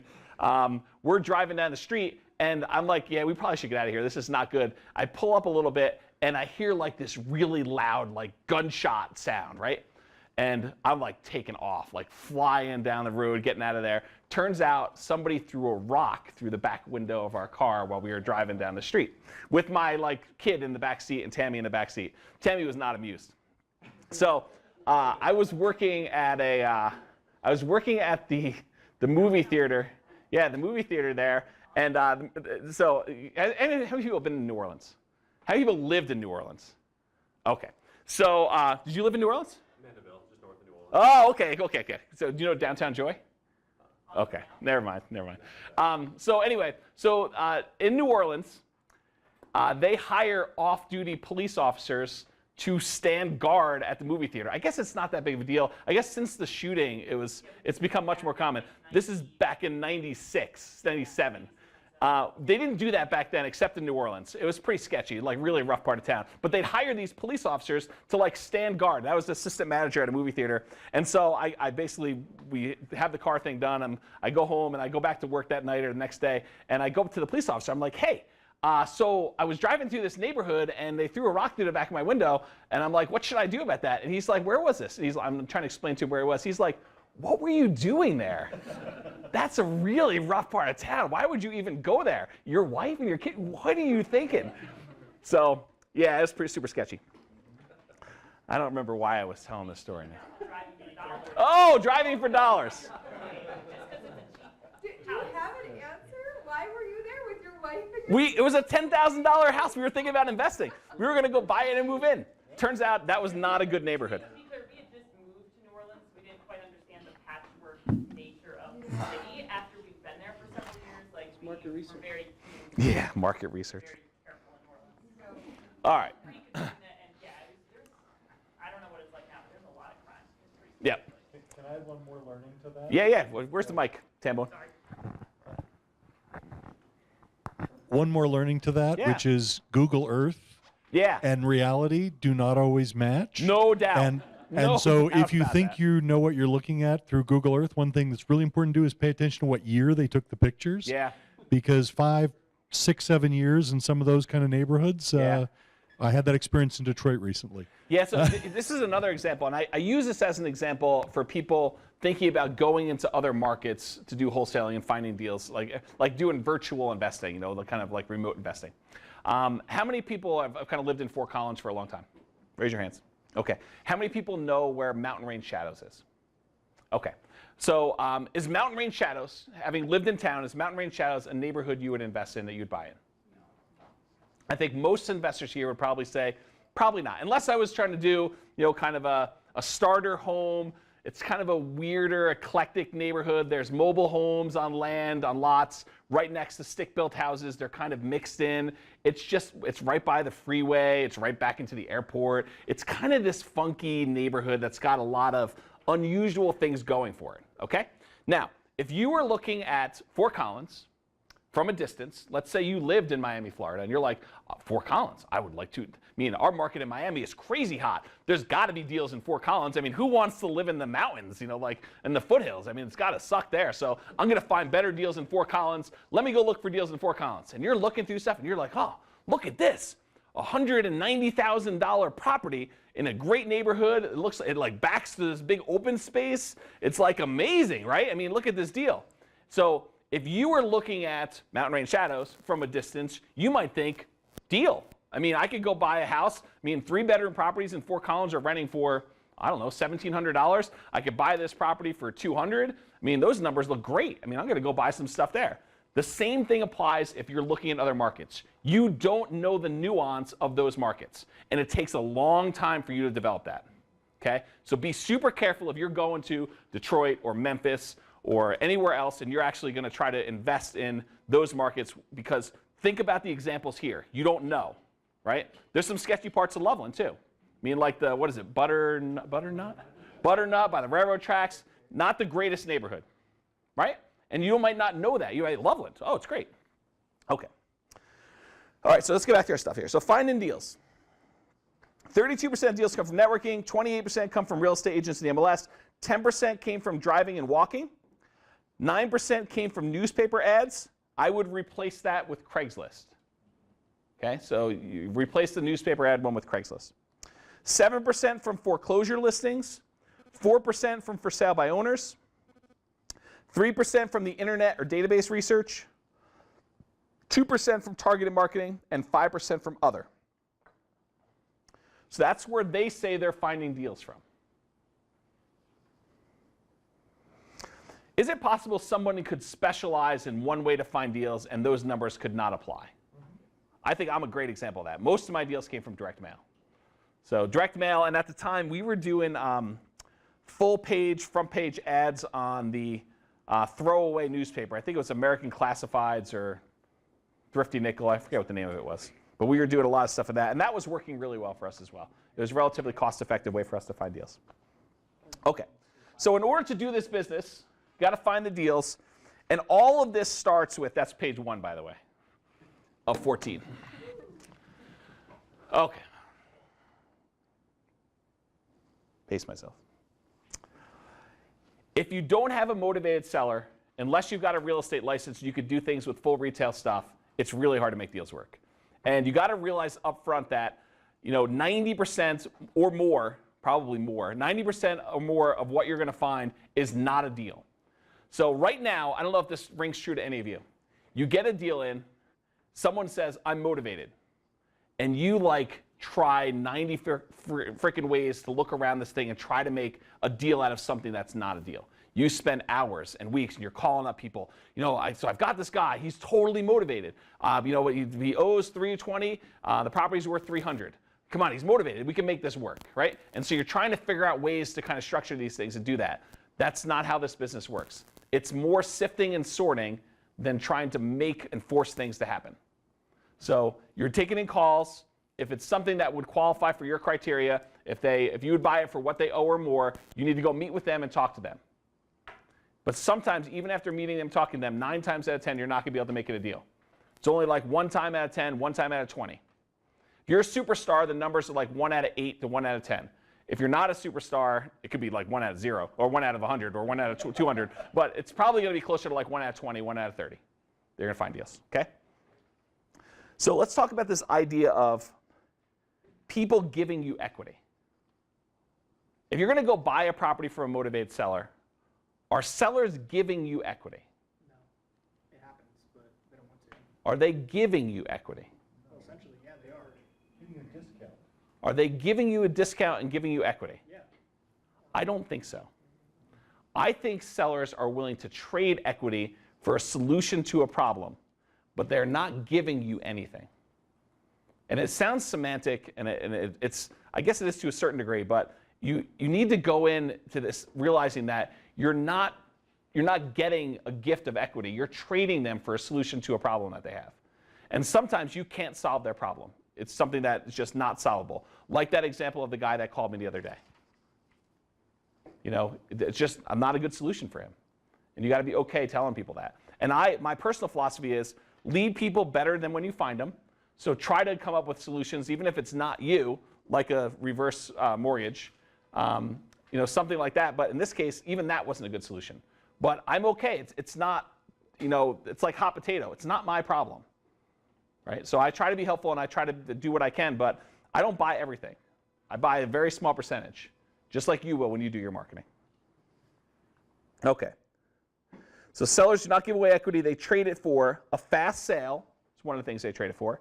Debt relief. Some people actually want to be relieved of their debt. They owe a bunch on their mortgage, and they want you to just come in there and take over payments. How many people have heard of buying properties subject to the existing financing? Anyone not heard of that before? Okay, so buying properties subject to the existing financing is when you buy a property, the seller deeds you the property, and they leave their existing mortgage in place. You start making payments on their mortgage. Okay? So it's a type of creative financing. And some people, they just don't want to be responsible for that debt anymore because they know they're heading into foreclosure. They lost their job. They're ready to leave town. They got a divorce. They're getting married. They're running off with the 19-year-old dental assistant from the dental office, and they don't care anymore. They're just going to skip out. They want solutions, and they're willing to basically allow you to come in there. They're going to deed you the property. It's better than a foreclosure for them, and you're going to make payments on their existing loan. That's what buying subject to is. Have you ever heard one situation of the bank calling? Wait for the mic. Have you ever heard of the bank calling the note due in all of your real estate investing history? You've heard it happen before? Yep, definitely has happened before. Have you known someone who it's happened to?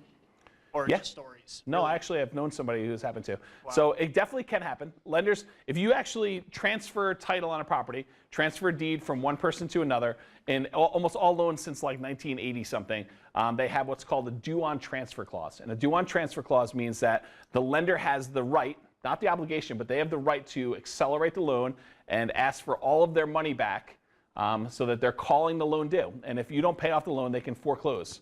And so they have the right to do that. In a lot of cases, they choose not to, but they have the right to do it. And anytime you transfer title like that, they can do that. Yep. Thank you, James. You're welcome. So sellers not give away equity, they trade it for a fast sale, debt relief, an income stream. So some sellers are willing to trade you some equity so that they can actually have an installment sale instead of having to pay taxes on a sale all up front, or they want an income stream because they're retired and they want to see a regular stream of income coming in. Some of them are willing to trade their equity for peace of mind. They want to know that it's just done. They want out. They want to just have it all resolved. And some people, which you'd be surprised, some people do it for privacy. They say, listen, I know I'm selling this property for under market. I just don't want my neighbors coming in my house. I don't want them to know that I'm selling. I don't want them to know we're divorced. I don't want them to know that, we're getting remarried and running off with the dental assistant. Whatever it is that they're doing, they don't want their friends and family to know, and they're willing to pay a premium for that. And what is that premium? I don't know. It depends on what you can negotiate. Okay? So you want to deal with motivated sellers. But if somebody can go, and this is what's true in our market, why it's sort of hard to find these deals, is if a seller can go and put their property on the market for full price and within a week get multiple offers, some of them for above asking price, is it easy for you to come in significantly below market value and make an offer? But wait, I can close in 30 days. I can close in 2 weeks. I can close in 3 weeks. So can all the other buyers in the MLS right now. I mean, they're coming in with cash offers. But mine's not contingent on financing. Okay, 3 of the 12 offers I got were not cash, were not financing contingent either. So that's what we're sort of seeing. So earlier this year, these numbers get bigger every time I tell this story. Earlier this year, we had a listing, $265,000 property in Loveland. And by the way, it was worth $265,000. This was not a discounted property. This is like what it was really worth. We had 100 people come through in a week. We had 20 offers? Okay, I'm sorry. 12 offers. See, this is why these numbers get bigger every time. So we had 12 offers. All but 1 were for above asking price. There were definitely a few of them that were cash. I don't remember how many, but 4 or 5, something like that. Somewhere in that ballpark. 4 or 5 were cash. The winning offer, and it's closed, so I could tell you it's public record. The winning offer was for $35,000 above asking price. So $265,000 property sold for $300,000. Sold for all cash, 3-week close, 2-week close, something like that. Waived inspection, waived appraisal. What else? That was it, right? But not all properties are seeing that. Not all properties are seeing that. Like a really good property, it was really dated and had some. Yeah, it was a really good property, but it was worth about $265,000. That's what the comps would have said it was worth. So if somebody can get those types of offers on a property that needed work, I mean, it needed fix up, why should you come in there and be able to lowball them? And that's what we're seeing in this marketplace. So, okay. So you are paid for solving problems and bringing value to the marketplace. You are not stealing houses. Okay? So if you make an offer and you tell them, this is the price that I can pay and still make it worthwhile for me to be involved, make the money I can make, and otherwise, these are your other solutions. You can go list it on the MLS, you can wait, you can go try to sell it to another person, but for me to be involved, this is the price that I can pay, and I think it's a fair price. If they accept it, that's great. If they don't accept it, they have their other options. Okay? You're not forcing them to do deals with you, and in a lot of cases, I'm going over their other options so that they can actually say no to those individually. All right, so talking about marketing. How many people have a business near other than real estate stuff? They own another business. Okay, in those businesses, do you do any marketing? Do you study any marketing? No? No? Okay, I'm the only guy that studies marketing. So any of you have heard of a guy named Dan Kennedy? Okay, so one guy started Dan Kennedy. So Dan Kennedy is a marketing guy. He teaches a lot of marketing using various strategies for businesses. And he has this really good story. It's a good analogy for what I think you should do if you're going to start a wholesaling business or a real estate brokerage business or really any business. He talks about this story of, I think it was a dentist. And the dentist goes, it's a dentist, he basically goes to a new town, a town he's never been in before. He starts up a new dental practice, and he builds up this dental practice for a year or two, and then he eventually sells off this dental practice. And so some of the other local dentists in town go to him one day and they're like, hey, so how are you able to come into town without any contacts, without any knowledge of things, and you're able to build up these pretty successful dental practices and then end up selling them off? And they're like, what is your secret? What's the marketing you're doing in order to find this? And the dentist that goes to these towns basically tells them this. He says, I don't know one way to generate 72 new patients a month, but I do know 72 ways to generate 1 new patient a month, and I do all 72. Okay? And so the analogy for your real estate investing business or whatever business you're starting is, don't go look for the magic solution where you're going to have one source of business going to bring in all your leads. What you want to do is find all these different sources, diversified ways to bring in 1 or 2 or 3 clients a month or every quarter or whatever it is, and do all of those. And there's a lot of really good reasons for doing that. One of the best reasons for doing that is, let's say you were really reliant on newspaper classified ads. And this was 20 years ago. That was how your business was built. You had newspaper classified ads down. You could generate profitable business that way all day long. How's that working out for you today? It's not. Yeah, it's not.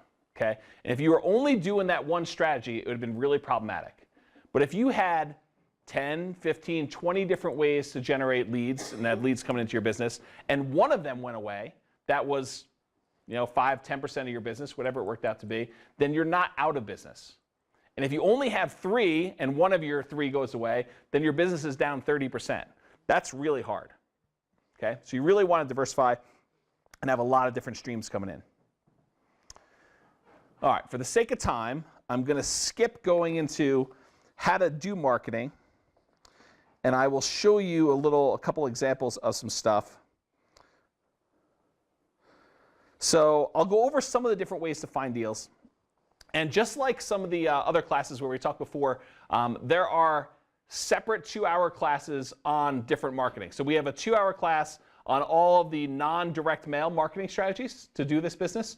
It's on the podcast, on the website. You guys can go watch that if you want to get into detail. So I'll do a highly abridged version, and we'll probably end up here tonight at Analyze Deals.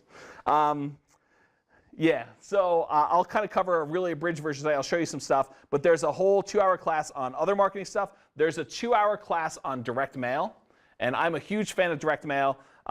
Some of the big benefits of direct mail is it's scalable. So you can decide whether or not you want 1 lead a week or 10 leads a week or 30 leads a week, because you can decide to turn it on or turn it off. You can stop it, you can start it. If you're going on vacation, you can kind of stop it. You will get some trickle, but you can kind of measure your response. You know that within the first week of that mail hitting, you're getting the majority of your responses. So I'm going to kind of share with you some different examples of direct mail and show you what people are sending me and also what we've been sending out. And as I think I mentioned before, basically what we were doing is when people send us stuff, and you guys should do this too. When people send you stuff, when you own properties, you'll get mail from people saying, I want to buy your house, we buy houses, type of stuff like that. You should save it all, because if you ever want to start sending out mail, it is much easier to pull someone else's postcard and retweak what someone else is already doing than it is to create something from scratch. And if you're getting the same piece repeatedly over and over again, it's probably getting an acceptable response. Not automatically, but I think that that's more likely to be true. Okay? So here's just some examples of marketing. So this is a big postcard. I don't know what this is. Probably half of an 8.5 by 11 page, which is, what's that? 8.5 by 5.5 or so. And so this is, do you need to sell a house in Jacksonville? Happen to be a property we own in Jacksonville, Florida. Real Jacks will buy your house from you on the day of your choice. You will receive the same money for your equity as if you listed and sold through a real estate agent. So this is an example of someone marketing against real estate agents, right? Same net, we'll buy it directly from you. You pay no commissions or fees. Sell your house on the day of your choice, full equity, no commissions, no fees. It's got their name, their telephone number, an 800 number, and their website on here. And then on the back, it says, call today to find out how Real Jacks can buy your house in Jacksonville on the day of your choice. Any condition, model house or condemned. Any price, mansion or shack. Anywhere in greater Jacksonville area. Full equity, no commissions, no fees. Don't make another payment. And then has a call to action on here. And so this one, what's interesting about this is not a mail merged one where it says the name of the person or the name or the address of the property. I'll show you an example where they do that. It was just mass mail that had like a little run through the machine for the mass mailing on there. But it didn't like say, Dear James, I'm interested in buying your house at 1234 Main Street. That's not this example. Here's one example of that, okay? I've got a whole bunch of these. I'm just going to pull a couple at random. So here's one that we did. I don't even know when this was. Oh, so this is one if you were a real estate agent doing marketing to people locally to be able to sell deals to your buyers list. So here's a different one. So dear insert name, so we did mail merge. My investor group is interested in buying your property located at, and I put in the address in Fort Collins. We buy several houses each month, and we're looking to buy more in this area. Should you have any interest in selling quickly and easily at a fair price, please call us at, and I put my telephone number. If you get my voicemail, please leave a message for a prompt return call. When you're ready, I'd be glad to meet with you, inspect the property, and let you know exactly how much we can pay. So I sort of set them up for what the expectation is when they call back. And I rarely answer my phone unless I know who it is and I'm able to talk to you. Okay. The exception is Brian and maybe Royce, who I will answer the phone in very weird places like the bathroom. You can also visit us at, and I give my website address to submit a property information form and get the ball rolling. We have purchased hundreds of properties throughout northern Colorado since 2003, so it may be a perfect solution for you selling your property. Call or visit our website to learn more about how we can buy your house as is on the date of your choice. Then I have thank you, my name, call direct, a website address, and then I also have a PS so that this has longer life. If you're not interested in selling now, please keep this card for future reference. And then at the very bottom of it, I have to do my disclosure that I'm a real estate broker and that we are not intending to solicit properties already listed for sale. And then it's got the person's name on the other side, okay? And so this is a postcard. We use these, since I sent this one, I could tell you my source and how much it approximately costs. So for sending these out, we use a service called Click to Mail. It's click, the number 2, mail, not female mail, but mail as in like postal service, .com. And this is actually a subset of the US Postal Service website. They like outsource it. And for this service, you can upload your mailing list. Where do you get your mailing list from? Title company is one source. Where else? Listsource.com is another source. Your real estate agent can provide them. So your real estate agent has access to public record data, and if they're willing to pull the records for you, they can do that for you. So you can get that, and you can then send the mailing out. You can do whatever criteria you want to send it to. You upload that mailing list to Click to Mail. You put a template with mail merge fields. So my investor group is interested in buying your property at, insert the address of the property, insert city, dear first name, last name, and you can actually have it mail merged so that it gets sent to them. They cost, it's been a little while since I did it, but it's probably in the neighborhood of 45 cents or so a postcard now, if I had to guess, per one that you send out. So you can go ahead and do those. And again, Brian was talking earlier how it was like, I don't know, he thinks it's like $10,000. I think it's closer to $5,000 for finding deals. There's a whole bunch of people that do various letters. Like here's an example of one. It's a mail merged one about buying a property. It's similar to what we had before. We'll buy the property in as-is condition. You don't have to make any repairs or improvements. And it's kind of just a cheesy printed mailed letter for that. Yeah, there's other ones here. I'll get your mic in a second. Here's another one where they do a handwriting font to make it look like they handwrote it. Is anyone fooled to think that someone handwrote this? No, right? Not at all. However, look at this one. Might you be fooled by that? Because it is handwriting. But you know what they did? I'll show you how you can tell. So they actually did a handwriting one, and the dear part of it was photocopied onto the yellow paper. Most of the text was photocopied onto this, and then they hand wrote in with the same black pen my name and the property address. How do I know this? Can you see that? You can see where my name and the address is. You can also see it. It's not as well done on this side. So we've done a lot of this mailing before. We'd hire people to actually do it. Let's see if I can find one that we did. Because the ones we did look a little bit better, although I'm not sure it made that much of a difference. Yeah, there's a whole bunch in here, but there's there's some examples where we, oh, here. Nope, that's not it. Yeah, there's ones in here like that we did that look significantly. Yes, here's another variation. This is not one we did. Someone used red ink and did something similar. Here's another one, probably from that same person because it looks the same. And by the way, we'll have multiple properties in the city, and we'll get multiples of these. So here's like 2 of them that came like on the same day in the same envelope, in 2 different envelopes. Yeah. Did you have a question? Do you have rate of return on that click-to-mail, the effectiveness of the click-to-mail postcard? Like the return you're getting, you'll buy one house. Historically, in the past, we were buying one house for every about $1,000 to $1,500 that we spent in marketing.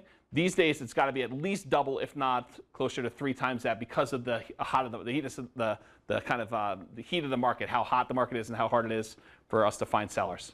So if that gives you an idea. So we were doing that. We were doing some other stuff too. Like we would do these mailings. Oh, here's another one. So someone using these kind of urgent envelopes to kind of set them apart from stuff.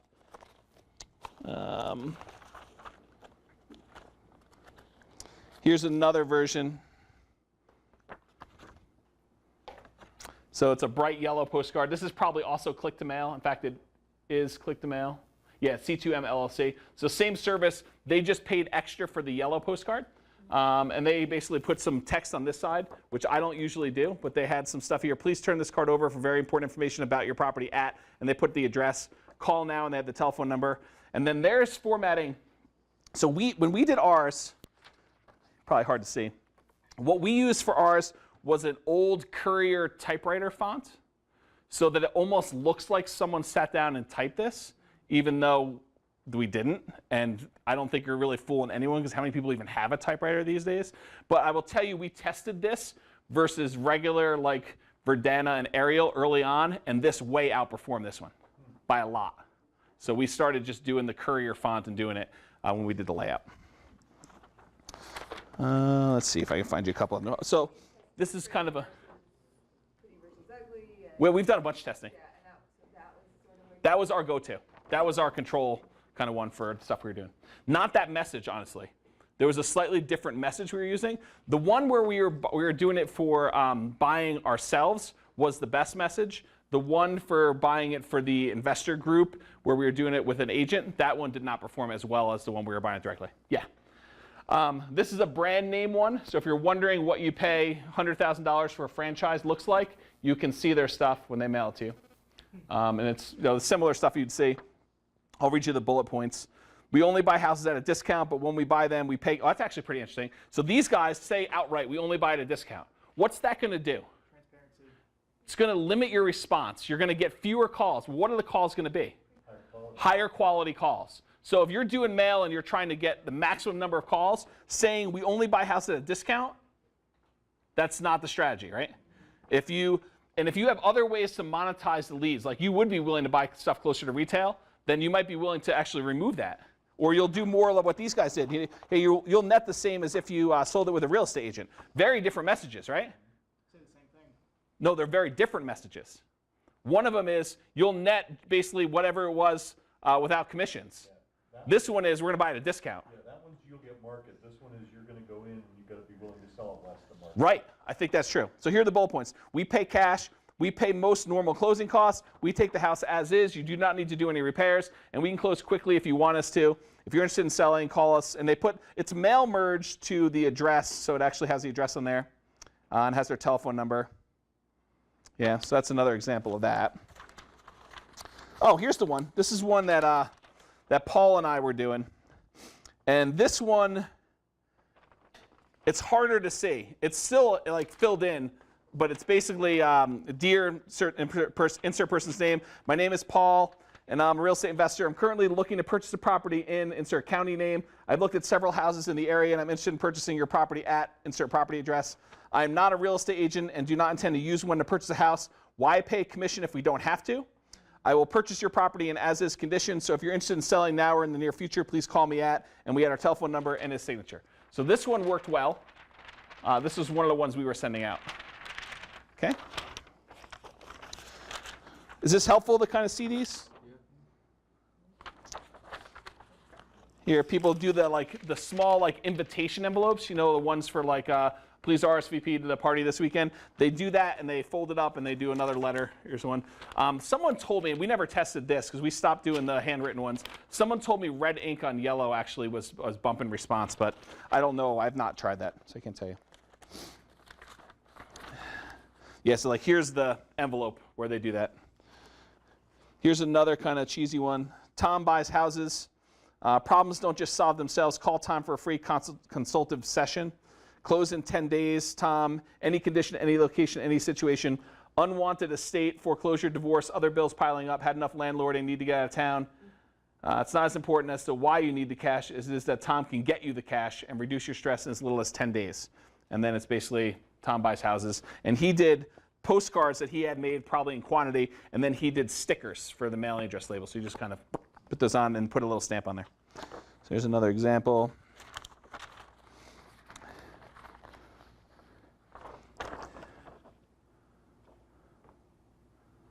Oh, this must have been one we did. This is from back in 2006, apparently. Dear name, are you sick and tired of being a landlord? If so, we may have a solution for you. My company can purchase your house as is for a fair price and close on the date you're choosing if your property meets our criteria. To learn more about how we can help, call our toll-free 24-hour recorded information line. And that message had a specific box number, so we could track each postcard's effectiveness. So we could tell which one was working best and which one was not. All the messages on them were identical, unless we were testing messages, and then I might split them. But most of the time, they were identical 24-hour recorded messages. And the message on here was probably a 6, 7, 8, 9-minute message going through all the reasons why you might want to have us buy your property. And if they wanted to talk to us, they had our direct telephone number at the end of the message, or could hit 0 or something like that to then be shifted to us live.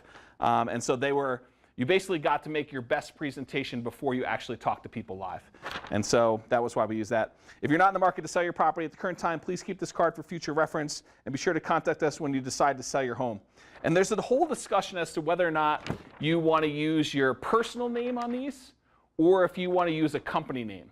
Some people like I'm Tom and I buy your house. Some people prefer to be, the FOCO, home buying, LLC, companies, whatever it is.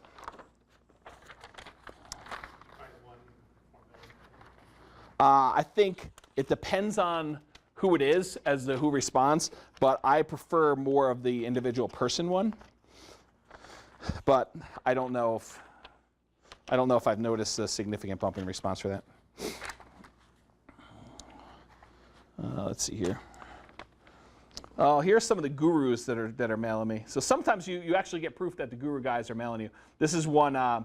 This is from one of the gurus that was pretty popular back in the day, and he sent me this one. Urgent, please turn this card over for a very important message about your property at, and it had an address on there. This is also click to mail, by the way. Dear James, last week, Tuesday, I was driving around the property and noticed your property at address. I did some research in the public records department and noticed you had owned it for quite some time, and so I was wondering if you had thought about selling. I'm interested in purchasing 2 investment properties in the area. I wanted to try and talk to you personally, but was not able to find your phone number. I'll call BS on that. My phone number's all over the place. When I buy your property, there are no fees or commissions. In fact, I'm willing to pay all your closing costs. That would mean thousands of dollars in savings to you. Additionally, if there are tenants, I can buy it with them. So I can buy it with them there, so you won't have to worry about having them moving out. What goes through your head when you're reading out loud in public is like, oh, I'm demonstrating that I can read. This is good. I did not want to miss your call, so I took the time to record a message about my offer to buy your property. Come on. Please call this number extension blank. You can call 24 hours a day, 7 days a week. Look forward to hearing from you soon. And then sincerely, his name. So that's another example of one. Here's an example of a We Buy Houses thing from, what is this, Money Mailer or one of those types of things. So it's half pizza company, half We Buy Houses. I don't think they're related. I think they just paid the half price fee. So want to sell now, facing foreclosure, owe more than it's worth, bad tenants, major repairs, divorce, relocating, it's okay. We buy houses, any condition, a website address, and a telephone number. So there's another example. Here's the postcard for some big chain. Kind of get the same idea. I thought that was your company. WeBuyUglyHouses.com? That's not me. Nope, that is not me.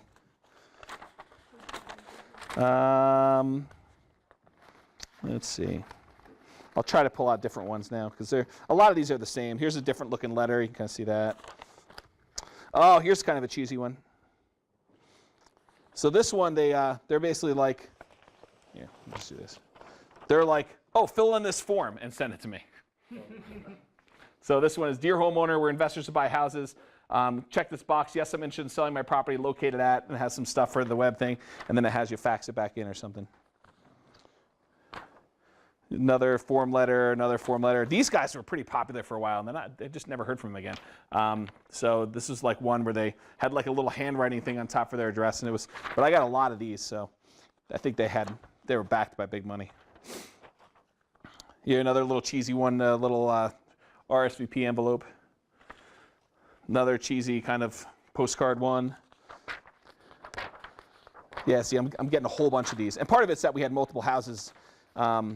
So sometimes you'll get covered in a neighborhood where they're mailing multiple neighborhoods. This one looks an awful lot like some of the other ones we saw here. Two different companies.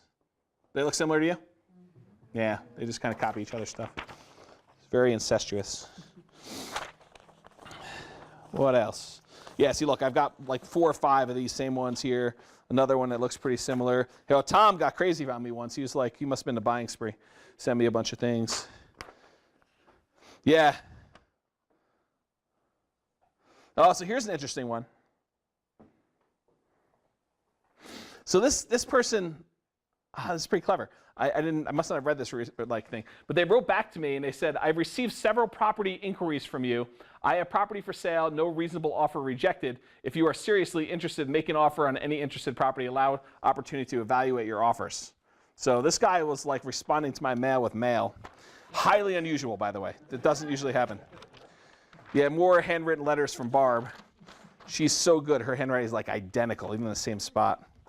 I saved some of the envelopes so you can see how they're mailed. Some people will handwrite, address the envelopes. They'll do live stamps. Other ones will use the indicia, and they'll kind of have this on here. Oh, this is like a little brochure. I probably won't be able to get it open, but it's sort of like we buy houses sort of things. No repairs, no hassles. Oh, maybe this is one of them, yeah. So you can kind of see they just had their own little thing, and it was mailed that way. Interested in buying your properties, another handwritten one. Here's like another form, a little bit different, but same actually. These are 2 different companies, different layout, but same type of idea, form. So they must have went to a course and stole it from whoever made the course. Here's another one on a postcard that we could pay cash for your land. Must have been from vacant property we had or something. I don't know, envelopes. Do you have any data that says mail is still effective? Yes, mail is still effective. Okay. Yeah, and actually mailboxes are getting less mail, so you have more prominence. So yeah, mail is still effective. This one, you don't have to paint, clean, or make repairs. Someone printed it out in their color printer at home, their inkjet or something. So you can see that. Oh, look, did we do this? I think I saved some like investor special type ads and stuff like that from newspapers. You can kind of see those. Will they really buy properties in any condition? Yeah, for the right price. Like a meth house in a bad neighborhood. For the right price, I would buy that too. Right? Don't take your wife there. I think we do a bunch of samples of direct mail class, but I don't think I brought my sample box. So, all right, any final questions for the first box of the 8 boxes that we got to tonight? I mean, some of these I don't have to go into detail, right? Because analyzing deals, we talked about that. It's basically you got to go know who your buyers are, and we teach you all the deal analysis stuff in like 30 other classes.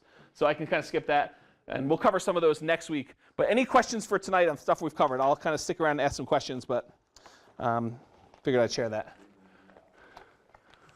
Yeah, this is like the why not wholesale class, right? But then I'll teach you how to do it if you want to. I mean, I'm not opposed. Yeah. What I think is the best way to wholesale is if you're doing marketing to find deals for yourself, and then for the deals that don't fit your own criteria, I think it makes perfect sense to learn how to wholesale because you're able to kind of recoup some of your marketing costs. you're able to, put out the $5,000 or whatever it's going to take in order to find your own deal. And then maybe there's a deal or two in there that you can kind of get $3,000 back so that you really are spending a lot less on your deals. And you're going to meet with them anyway to buy your own stuff. So in that way, I think that totally makes sense. But to go start a business up straight from scratch to try to do this, I'm not sure I'd recommend that. I think you're better off doing Amazon or getting your real estate license. I think you'd make more money, less time. It's much more clearly defined. You don't need to know as much, wider scope of expertise. So yeah, the attendance at next week's class is going to be like 2 people. That's what I think is going to end up happening. So any final questions for tonight? Was that at least helpful? Kind of see the wholesaling stuff? What will you cover next time? I'll try to go through more of this stuff. So we'll go over maybe some negotiating deals, controlling deals. I'm only on page 2 of the outline from when I taught the full day class on this. So I'll just work through, but it's really whatever you guys need. So if there's certain things you need more than others, I'm willing to move it around. And so we'll definitely go ahead and do that, whatever you guys need. So it's really just stream of consciousness for me at this point. You had a question? Where's the microphone?